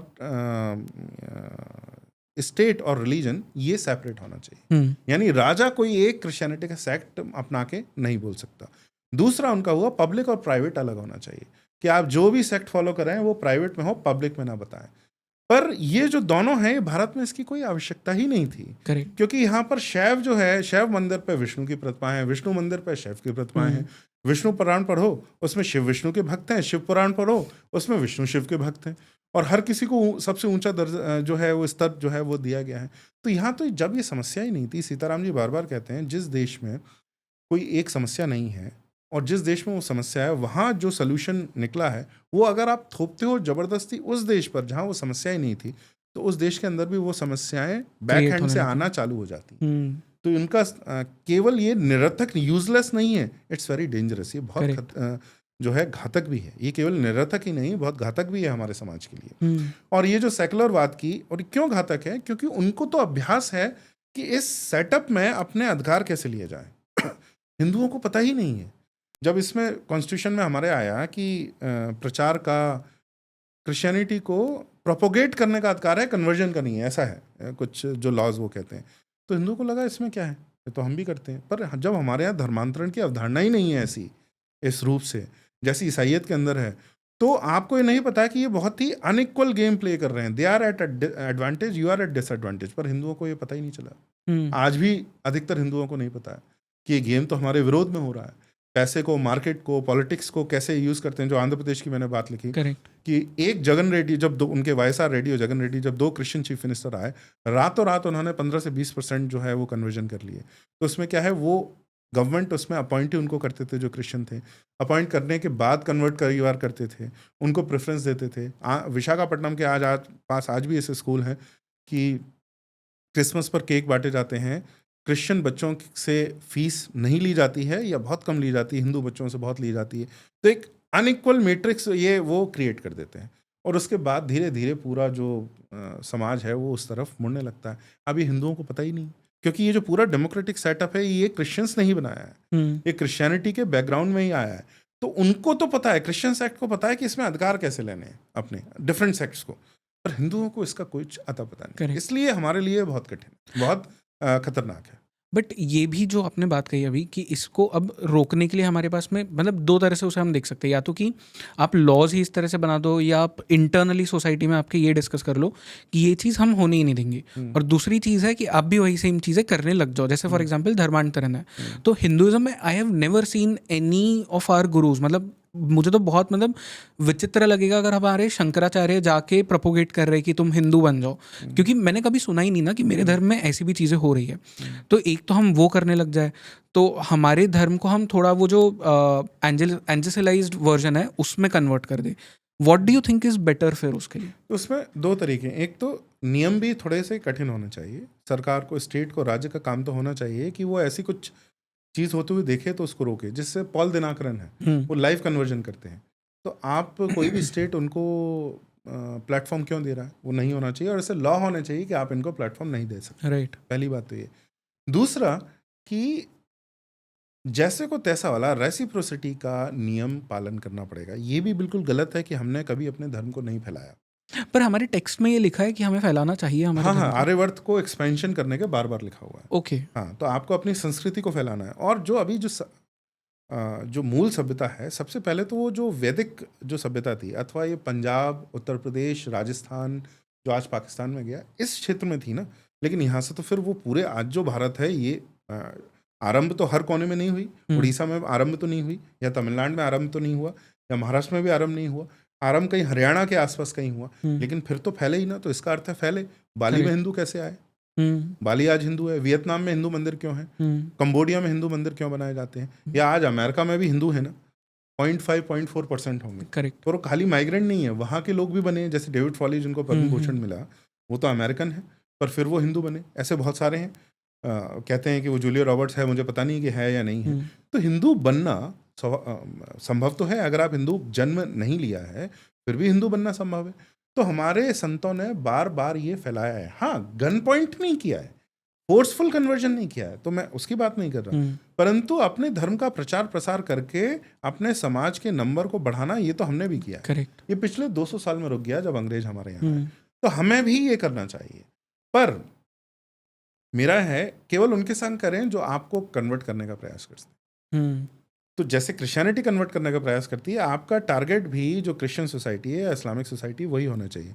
बाकी जो भारत के, मान लो कोई ये कह रहा है कि मैं इस देवता की पूजा करता हूँ, मुझे राम से मतलब लेना, मुझे कोई बैर नहीं है राम से, है ना, राम भी सही होंगे, पर मैं केवल ये देवी की पूजा करता हूँ अपनी, मुझे किसी उसको छेड़ने की हमें कोई आवश्यकता नहीं। सनातनी होने का अर्थ ये है कि उसको पूरा अधिकार है, वो जिसकी पूजा करना चाहे वो कर सके, आप उस पर फोर्स नहीं कर सकते।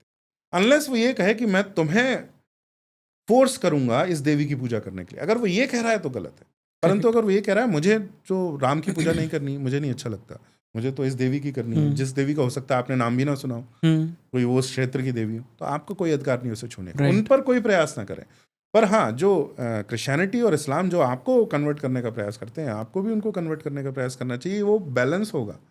बैलेंस तब नहीं आएगा जब ये रुक जाएगा प्रोसेस। बैलेंस तब आएगा जब अगर इधर से कुछ लोग उधर जा रहे हैं तो उधर से भी कुछ लोग इधर आ रहे हैं, तब ठीक है, तब ये चलता रहेगा। भले ही वो भी बने रहे इस देश के अंदर, आप भी बने रहे इस देश के अंदर, कुछ वो कन्वर्ट कर रहे हैं, कुछ आप कन्वर्ट कर रहे हैं, तब बैलेंस। पर अगर ये देखिए, if they keep converting and we never do, तो ये it's just a matter of when and not if कि हम समाप्त हो जाएंगे। करेक्ट। ये यूपी के अभी किसी चीफ जज ने कहा कि जितने ये कन्वर्जन हो रहे हैं, ये हम माइनॉरिटी में होंगे आगे जाके।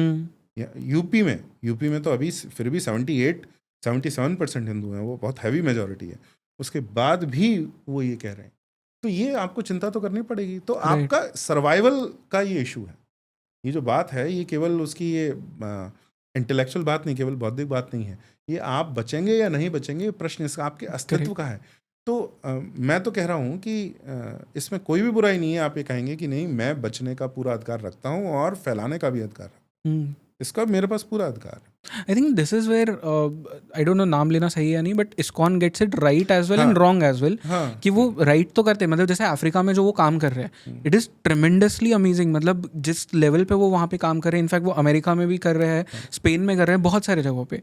एंड जो आपने दूसरी बात कही कि वो हर चीज़ पे अगर आप एक ही भगवान को वो करोगे, थोपोगे उनके ऊपर, हिंदुइज्म के अंदर भी, तो फिर तो वो प्रॉब्लमेटिक हो जाएगा। तो they get it right and wrong both. तो हमारा इस्कॉन के लिए एटीट्यूड ये होना चाहिए, जब वो हिंदुओं पर प्रयास करें तो उनको रोकना चाहिए, लेकिन जब वो बाहर प्रयास करें तो उनको इनकरेज करना चाहिए। बल्कि मैं तो ये कह रहा हूँ, इस्कॉन आपका फ्रंटियर सोल्जर है। आप कहें आप अपनी एनर्जी हम पर मत लगाओ, उधर लगाओ, आप उनको कन्वर्ट कीजिए, अफ्रीका में कीजिए, ईरान में कीजिए। आपको पता है ईरान के अंदर जहाँ हिंदू होना लीगल क्राइम है, वहाँ इस्कॉन ने 24,000 आतिश तस्वीर की बुक में मैंने पढ़ा था, अराउंड 24,000 हिंदू कन्वर्ट कर लिए थे। My God, okay. तो ये शक्ति है आपकी, इसको Correct. शक्ति की तरह देखना चाहिए। तो ये आपकी संख्या को बढ़ा, जो बांग्लादेश में जो जेनोसाइड हुआ हिंदुओं का, अगर इस्कॉन नहीं होता तो पूरे विश्व को पता भी नहीं चलता। राइट। उनके साधु भी मारे गए हैं, 2 की हत्या हुई है, और उसमें वो जो जेल भी गए, कितने Correct. समय उनके तक जो वो जेल हेड में वहाँ रहे, पे, उनके जो right. हेड थे, अगर वो नहीं होते तो आपको पता भी नहीं रहता। तो शत्रुबोध में इस्कॉन बहुत है, उसमें आपको उनका बिल्कुल प्रयोग करना चाहिए। और जब वो अंदर किसी हिंदू को कन्वर्ट करने का प्रयास करें तो उनसे कहना चाहिए कि ये शक्ति जो है बाहर लगाओ, ये हमारे तरफ ना मोड़ो। करेक्ट। आपने पुस्तक में एक और चीज़ मेंशन की है जिसको मैं चाहता हूँ कि आप यहाँ पे एक बार फिर से बताएं, because this is something which people still get wrong, and उसकी हमने थोड़ी बात भी की। अली ब्रदर्स के बारे में आपने एक चीज़ लिखी थी, एंड उनके जो थॉट्स थे on Mahatma Gandhi, and I found it very interesting because this is verbatim जो उन्होंने कहा वही आपने पुस्तक में लिखा है कि हाउएवर प्योर गांधी जी's character may be, he must appear to me from the point of view of religion inferior to any Musliman, even though he be without character. Yes, according to my religion and creed, I do hold an adulterous and a fallen Musliman to be better than Mahatma Gandhi. तो जब एक staunch मुसलमान ये कह रहा है तो आपको कोई डाउट ही नहीं होना चाहिए कि उनकी आइडियोलॉजी क्या है। ये कुरान भी कह रही है, ये मैंने उसके बाद बुक में कुरान के वो वर्स कोट किए हैं कि आप किनको, वो अनबिलीवर को जो इस्लाम में ईमान नहीं लाया है, मुसलमान नहीं बना है, वो सदैव मुसलमान से नीचे ही रहेगा। तो ये अली ब्रदर वो कह रहे हैं कि मैं ये इस्लाम सिखा रहा है मुझे, मैं नहीं कह रहा हूँ, मेरा मत नहीं है, this is actually Quran saying it. तो ही सेज कि ये मेरा मानना नहीं है, ये कुरान कह रही है, मैं, मेरी गलती नहीं है इसमें।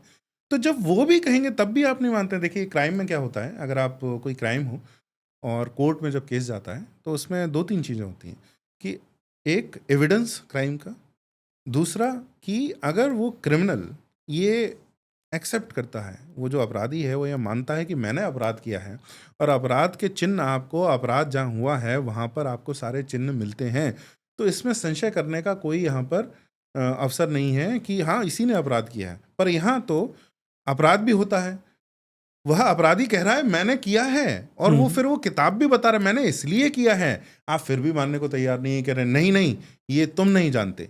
हम आतंकवादी, हम इस्लाम के स्कॉलर्स को कहते हैं तुम इस्लाम असली नहीं जानते, हम जानते हैं, इस्लाम पीस है। वो कह रहे हैं भाई हमारी बात सुनो, तुमको कैसे पता, ये लिखा हुआ हमारा पूरा इतिहास ऐसा है। वो झूठ नहीं बोल रहे हैं, basically they are very honest, वो बहुत सच्चाई से अपनी बात कह रहे हैं। हम तुले हुए हैं, अपना जो अंदर हमारी जो इमेज है वो उनके ऊपर थोपने पर तुले हुए हैं। तो ये तो मूर्खता ही है और कुछ नहीं। ओके। एंड एक और जो आपने बात लिखी है which is about Gita's message, हमने कहा कि it is not the message of pacifism, जिसे हम बहुत से बार एक मतलब पैसिफिस्ट वाले लेंस से देखते हैं। इसके पीछे रीज़न क्या है, and why do we look at Gita from a pacifist lens? नहीं, वी डोंट, मतलब मुझे नहीं लगता कि हम बीच में करते थे। गांधी जी ने कुछ ये भ्रांतियाँ फैलाई हैं, उसके पहले तो ऐसा नहीं था। श्री अरविंदो ने उसके ऊपर कहा भी है ना कि मतलब मैं उनके शब्दों का प्रयोग कर रहा हूँ, मैं नहीं, only a fool can take the message of ahimsa from Gita. Okay. तो हिंदू समाज नहीं लेता था, तो ये तो नहीं है, मैंने तो उसमें अलग बात भी कही है, परंतु ये गांधी के बाद ये भ्रम आया हमारे समाज में। Okay. उसके पहले ये भ्रम नहीं। So can you explain to me कि मतलब मॉडर्न डे में भगवत गीता को हमें एक्चुअली इंटरप्रेट किस तरह से करना चाहिए? बिकॉज अगर हम इंटरप्रिटेशंस भी देखें भगवत गीता के, देर आर मल्टीपल, एंड उसके अंदर फिर अलग अलग मीनिंग्स सब अपने अपने हिसाब से निकाल सकते हैं।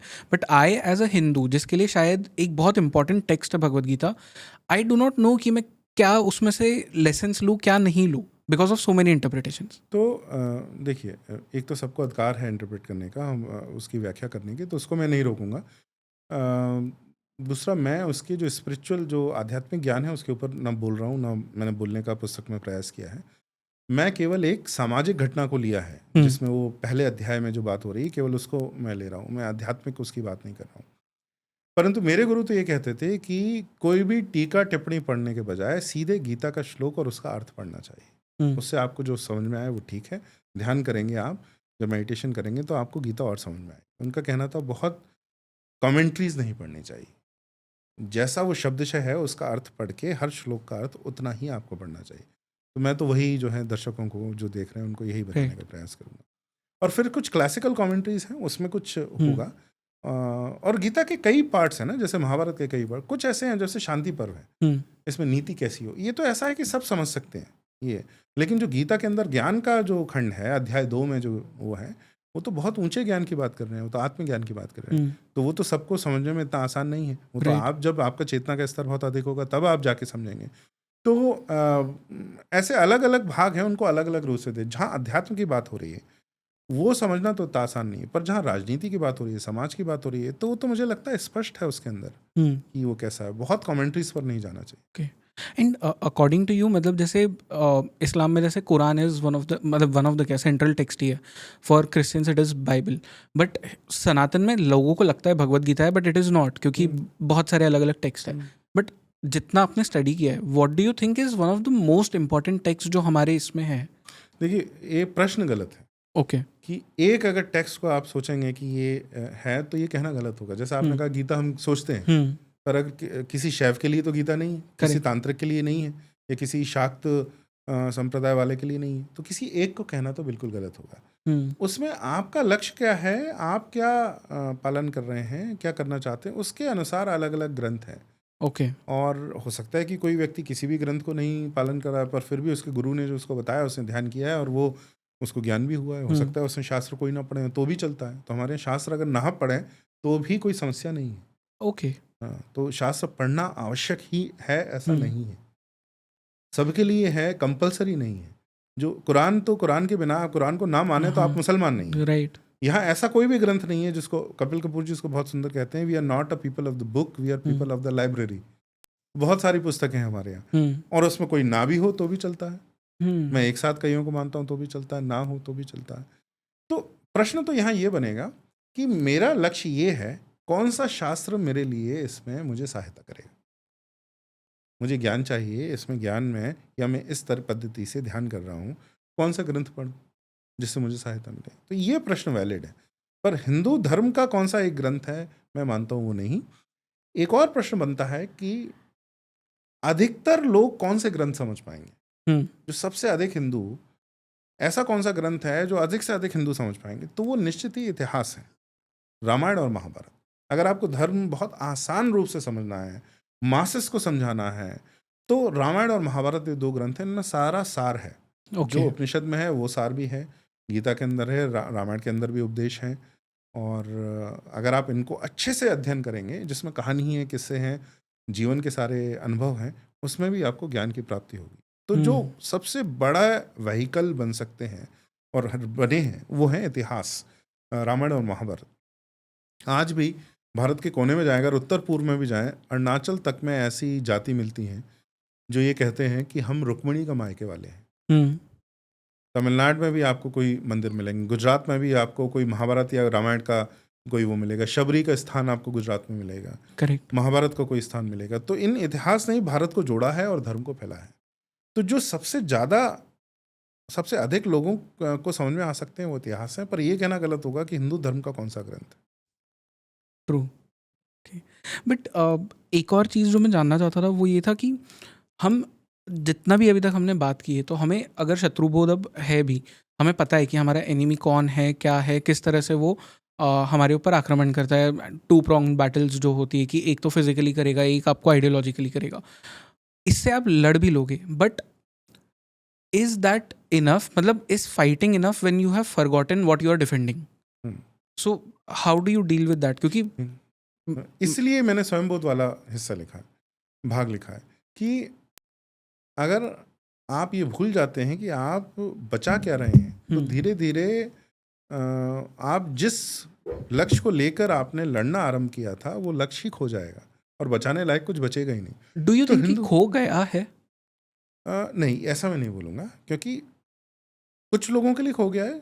हम्म। ये समझिए कि कुछ एक भाग है हिंदुओं का जिनके लिए खो गया है, पर बाकियों के लिए बहुत अच्छे से वो आगे भी चल रहा है। तो हम क्योंकि 1 बिलियन भी हैं, तो कोई भी एक स्टेटमेंट आप हिंदुओं के बारे में बोलेंगे, सारे statement at the same time सही भी होंगे और गलत भी होंगे। तो कुछ के लिए बिल्कुल खो गया है, कुछ के लिए बिल्कुल नहीं खोया है।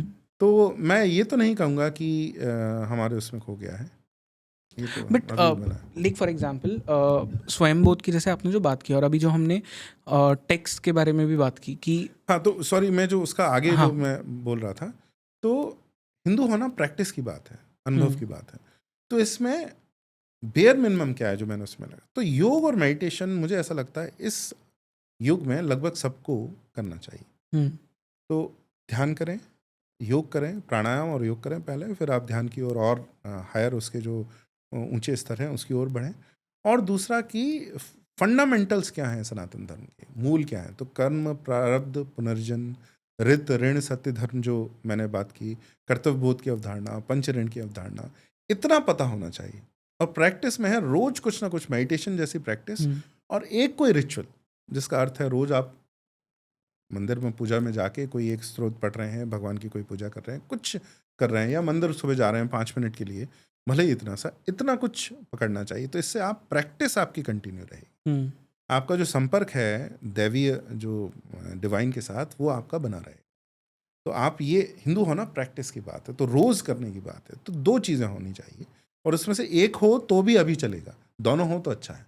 कोई एक रिचुअल प्लस मेडिटेशन, हिंदू होने का अर्थ अभी इतना, आप उतना इससे सिंपल है।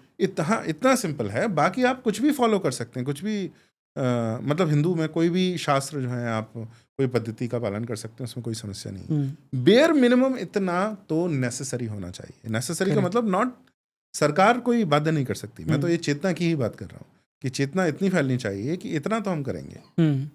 बट जैसे फॉर एग्जांपल पहले मुझे नहीं पता कि किस तरह से जो हम बात कर रहे थे कि सनातन इतने जगह तक फैला, जैसे हरियाणा से जो आपने कहा कि निकला, एंड तमिलनाडु, महाराष्ट्र, मतलब ऑल ऑफ मॉडर्न इंडिया, फिर कंबोडिया की हमने बात की, बाली की बात की, वहाँ तक आई डोंट नो कि किस तरह से फैला। बट जो मॉडर्न डे है, यहाँ पे कोई भी चीज़ स्प्रेड होती है via social media, via memes, via books, pop culture, basically films, जिसे हम सॉफ्ट पावर कहते हैं एक देश का। डू यू थिंक कि इसमें भी हमें और ज़्यादा अग्रेसिवली पुश करना चाहिए? बिल्कुल, कोई भी नई जो तकनीकी है, टेक्नोलॉजी है, उससे ये भागना कि अरे ये तो कुछ नया है, खराब है, ये तो मूर्खता है। आपको उसका प्रयोग करना चाहिए, क्यों नहीं। पर जब हम प्रयोग करते हैं, जैसे फॉर एग्जांपल अभी रिसेंटली एक जो कंट्रोवर्सी हुई, जो कन्हैयालाल के ऊपर फिल्म आने वाली थी, बैन हो जाती है बहुत सारे स्टेट्स में, लिटरली बैन हो गई। तो जब जुडिशियरी ही आपके एक तरह से अगेंस्ट है, and this is something which again I want to know from you, क्योंकि मैंने ना बहुत सारे आर्ग्यूमेंट सुने एटलीस्ट इन पास्ट 3-4 मंथ्स, जहाँ पे people have started calling out the judiciary. क्योंकि जो एक इंडिक थॉट है, जो राइट विंग जिसे हम कहते हैं भारत में, उनका जो थॉट है वो ये है कि जुडिशरी हमारे अगेंस्ट है। डू यू सीरियसली थिंक कि वो है ऐसा? हाँ, बिल्कुल ऐसा है, क्योंकि जो डीप स्टेट की बात की जाती है, कश्मीर फाइल्स में बहुत फेमस वो जो है ना कि सिस्टम सरकार, तो हाँ सिस्टम तो हमारा, तो सिस्टम हमारे होने का क्या, जो एग्जीक्यूटिव, जुडिशरी, ये जो डिफरेंट आर्म्स हैं आपके, लेजिस्लेचर, ये इनमें अभी तो केवल लेजिस्लेचर चेंज हुआ है कि आपके पार्लियामेंट के अंदर जो सरकार है वो एंटी हिंदू नहीं है। अगर आप प्रो हिंदू कहना चाहें, नहीं कहना चाहें, एंटी हिंदू, उसके ऊपर भी मैं आऊँगा। हाँ, वो एटलीस्ट हम ये एंटी हिंदू नहीं है, इतना हम ये कह सकते हैं, वैसी सरकार है। बाकी अभी जो एग्जीक्यूटिव में अभी पूरा चेंज नहीं हुआ है। देखिए, जुडिशरी तो दिख रहा है, लेकिन जो IAS और IPS ऑफिसर्स जिस तरह की चीज़ें कर रहे हैं वो आपको तो सामने नहीं आता।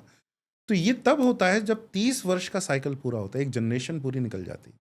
जुडिशरी बिल्कुल शत्रु है अभी हिंदुओं की, मतलब मैं सबकी बात नहीं कर रहा हूँ, उसमें बहुत अच्छे लोग भी हैं, तो मैं सबकी बात नहीं करूँगा। जो हमारी ओर से लड़ रहे हैं, ऐसे भी बड़े विष्णु शंकर जैन जी हैं, ऐसे बहुत सारे लोग हैं जो हमारी ओर से लड़ रहे हैं, उसमें कोई बात नहीं है। परंतु इन टोटल अगर आप देखना चाहेंगे तो जुडिशरी शत्रु है।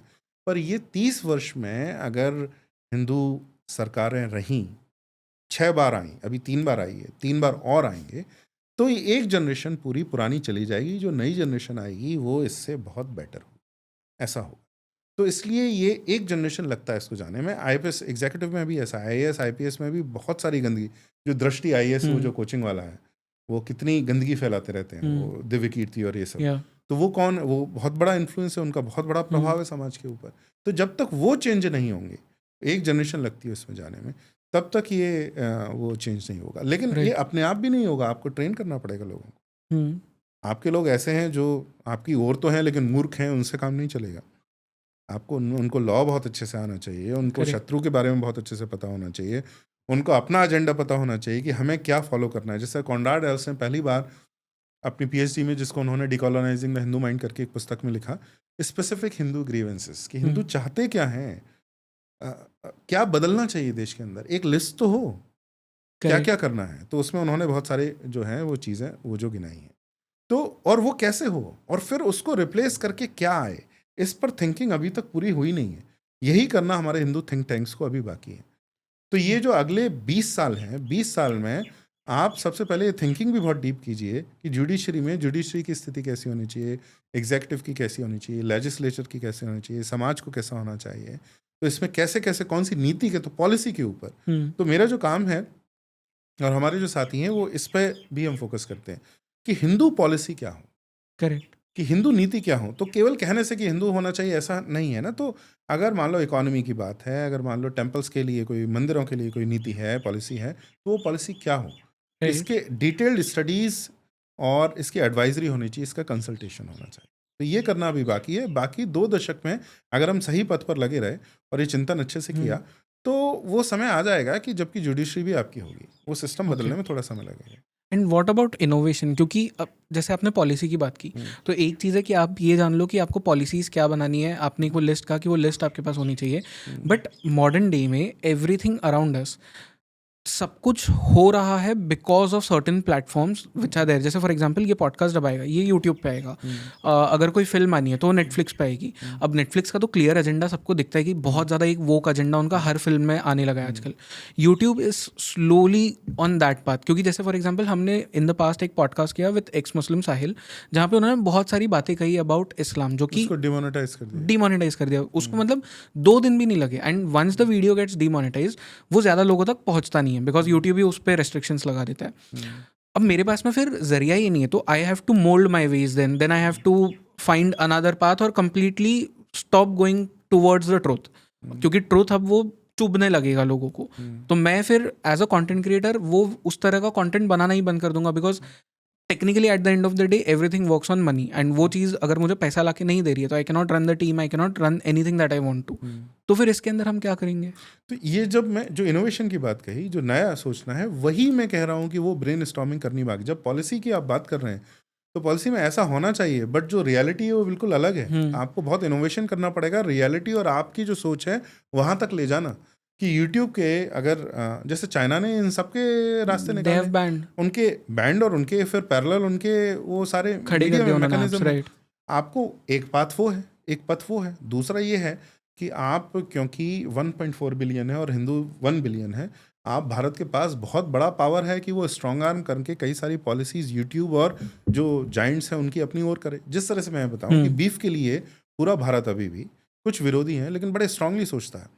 तो भारत में डोमिनोज, पिज़्ज़ा हट, यहाँ तक कि KFC, ये बीफ प्रोडक्ट्स नहीं बेचते।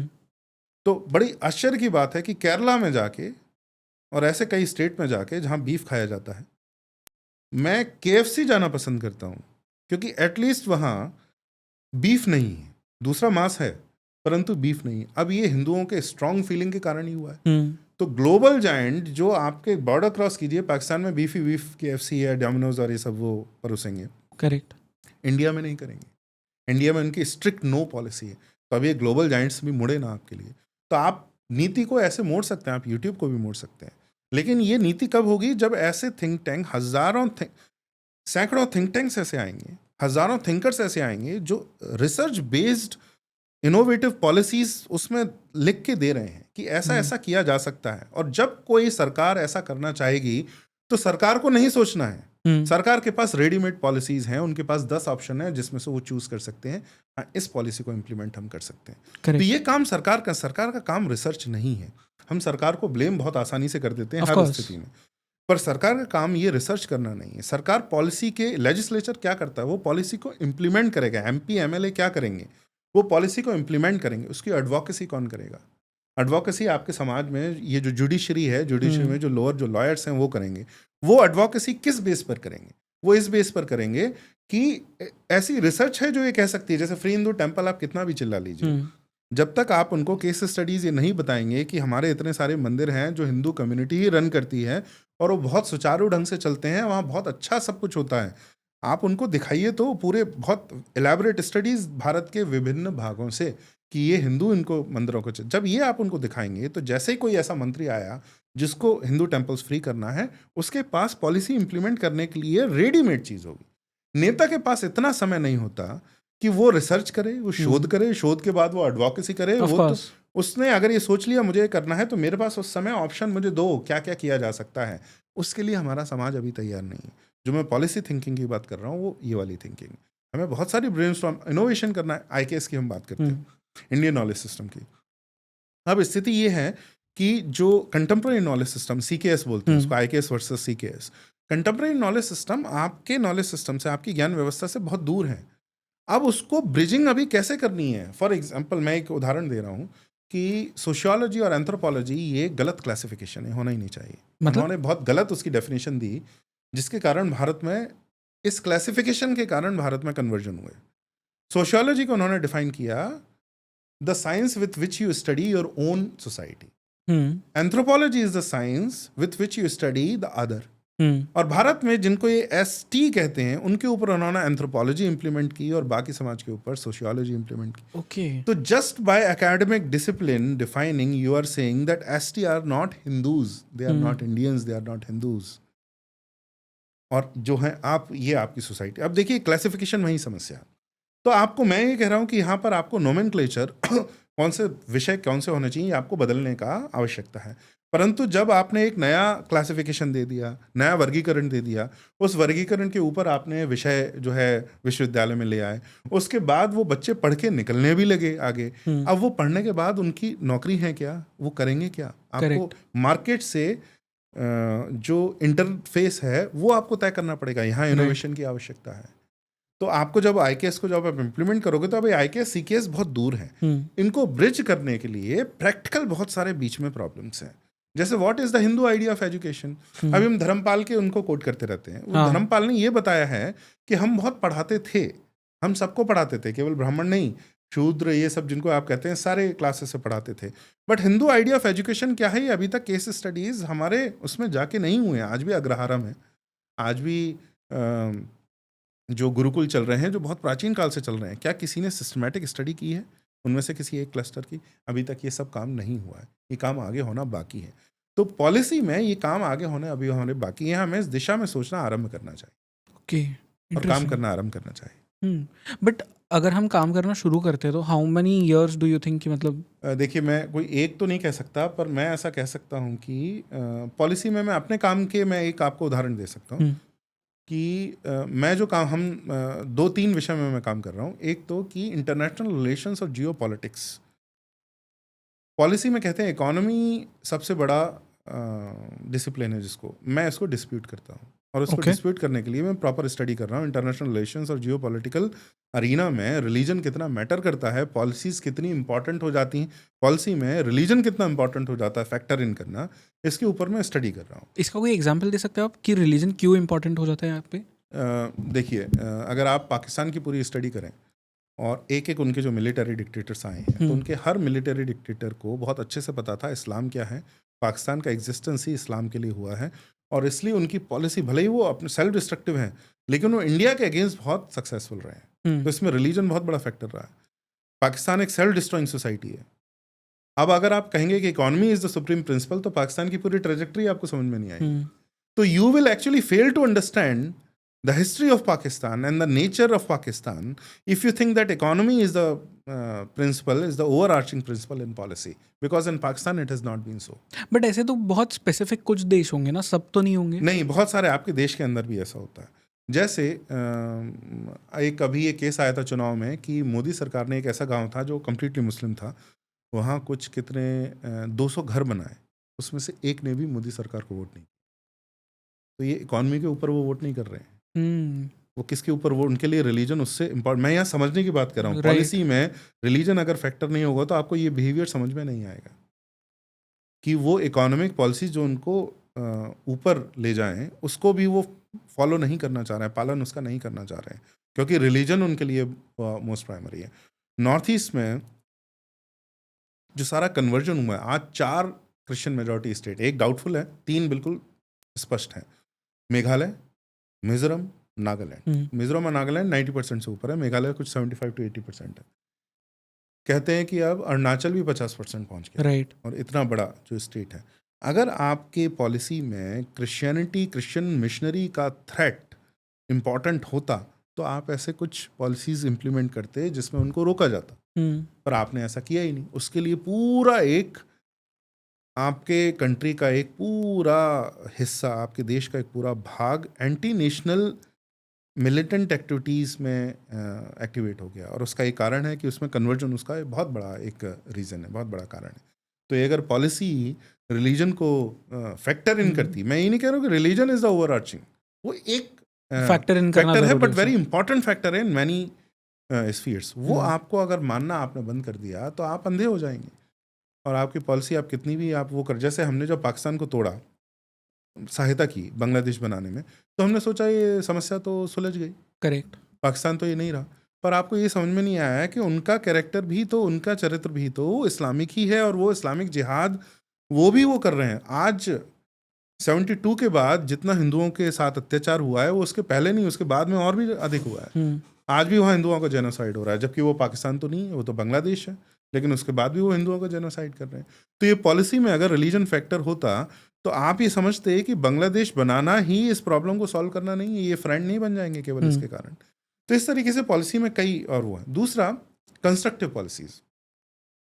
जिस तरह से आप कहते हैं कि मंदिरों को फ्री होना चाहिए, जैसा हम लोग कहते हैं, मैं भी मानता हूँ, लेकिन उसके पीछे आधार क्या है, कौन से ऐसे मंदिर हैं, तो हम वो एक स्टडी कर रहे हैं। फिर आपके गुरुकुल, तो आपके गुरुकुल और पाठशाला अभी भी पुराने पद्धति से कई स्थान पर चल रहे हैं। आपने उनका अध्ययन किया है क्या? उनके स्टैटिस्टिकल डिटेल कहाँ है?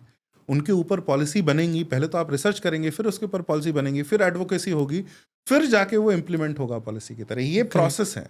पहले एक लाइव एग्जाम्पल, उसकी रिसर्च एंड स्टडी, उसके ऊपर एडवोकेसी, एडवोकेसी के ऊपर इम्प्लीमेंटेशन, ये प्रोसेस है पूरा। हम सीधा चाहते हैं कि सरकार आ गई, ये कोई पॉलिसी ला दे। तो सरकार के पास समय नहीं है, उनको चुनाव जीतने में उनका समय चला जाता है, टू बी वेरी फ्रैंक। पूरे 5 साल में वो यही सोचते रहते हैं, 1 साल बीच में थोड़ा काम का आता है, 2 साल बांटने में, और 2 साल नेक्स्ट चुनाव की तैयारी में, और बीच बीच में दूसरे चुनाव भी होते हैं। इसलिए मोदी 1 नेशन 1 इलेक्शन की बात कर रहे थे कि दिन वो जीवन भर चुनाव प्रचार ही करते रहते हैं। तो उससे बचने के लिए हो सकता है आगे जाके वो बहुत अच्छी पॉलिसी होगी अगर वो होता है हमारे पास में। मतलब मैं उसका 200% समर्थन करता हूँ हर रूप से। काम, नेता के पास समय बचेगा कुछ और काम करने के लिए। करेक्ट। परंतु नीति का, पॉलिसी में, नीति में आने के लिए आपको उसके पहले शोध, और शोध के बाद उसका एक्टिविज्म जो है वो समाज में करना पड़ेगा। उसके बिना ये काम पूरा नहीं होगा। तो गुरुकुल में आपकी एजुकेशन कैसी हो, आपके मंदिर कैसे हो, और तीसरा आपका परिवार कैसा है, इसकी भी स्टडी होना बहुत। हम परिवार की बात तो करते हैं, पर उसके अंदर जो समस्याएं हैं उसकी हम बात नहीं करते। जब वामपंथी कहते हैं कि यहाँ तो पति पत्नी के ऊपर अत्याचार करता है, सास बहू के ऊपर अत्याचार करती है, तो आप मना तो करते हैं, पर मेरा ये कहना है कि ऐसे बहुत सारे केस हैं जिसमें सही में ऐसा है। तो आप वो समस्या कैसे आ रही हैं, आप उनका एनालिसिस, आप उनकी व्याख्या कर रहे हैं, या आप उनकी स्टडी कर रहे हैं, आप उनका शोध कर रहे हैं? ये भी शोध अभी तक नहीं। ये सारे शोध करना बाकी है। हमारे समाज में काम करना भी बहुत बाकी है। मेरा ऐसा मानना है, अगर आप बहुत अच्छे से अभी लगेंगे तो 15 से 20 वर्ष में एक बहुत अच्छा रिजल्ट, बहुत अच्छा उत्तर आना आरंभ हो जाएगा। और उसके बाद तो ये कम से कम इसमें 40-50 साल लगते हैं बहुत अच्छे से एक सिविलाइजेशन को खड़ा करने में, करेक्ट, एक सभ्यता को।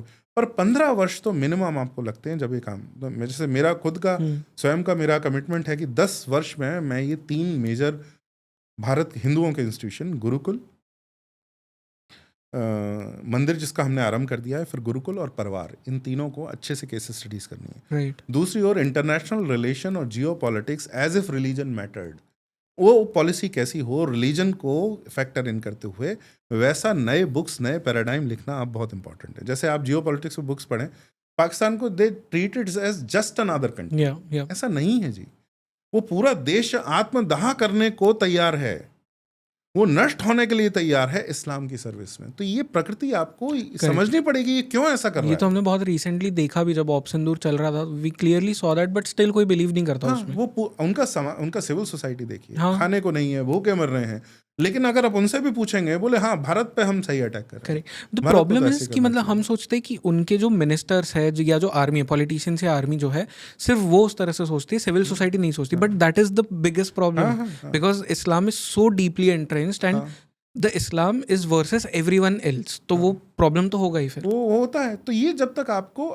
जैसे मैं तो एक सोच रहा हूँ कि एक पुस्तक लिखूं, geopolitics as if religion mattered, क्योंकि अभी तक जो बाकी सारी बुक्स हैं they behave as if there is no elephant in the room. वो ऐसे Right. देखते हैं कि ये जो हाथी है जो कमरे में, उसको देखने का प्रयास ही नहीं करते। मैं पैराडाइम चेंज करना चाहता हूँ कि नहीं, आप टैबू करें तो करें, but geopolitics as if religion mattered. ये पश्चिम में हुआ है। ओके। सैमुअल हंटिंगटन ने हाँ, तो हाँ, बहुत अच्छे से किया, क्लैश ऑफ सिविलाइजेशन।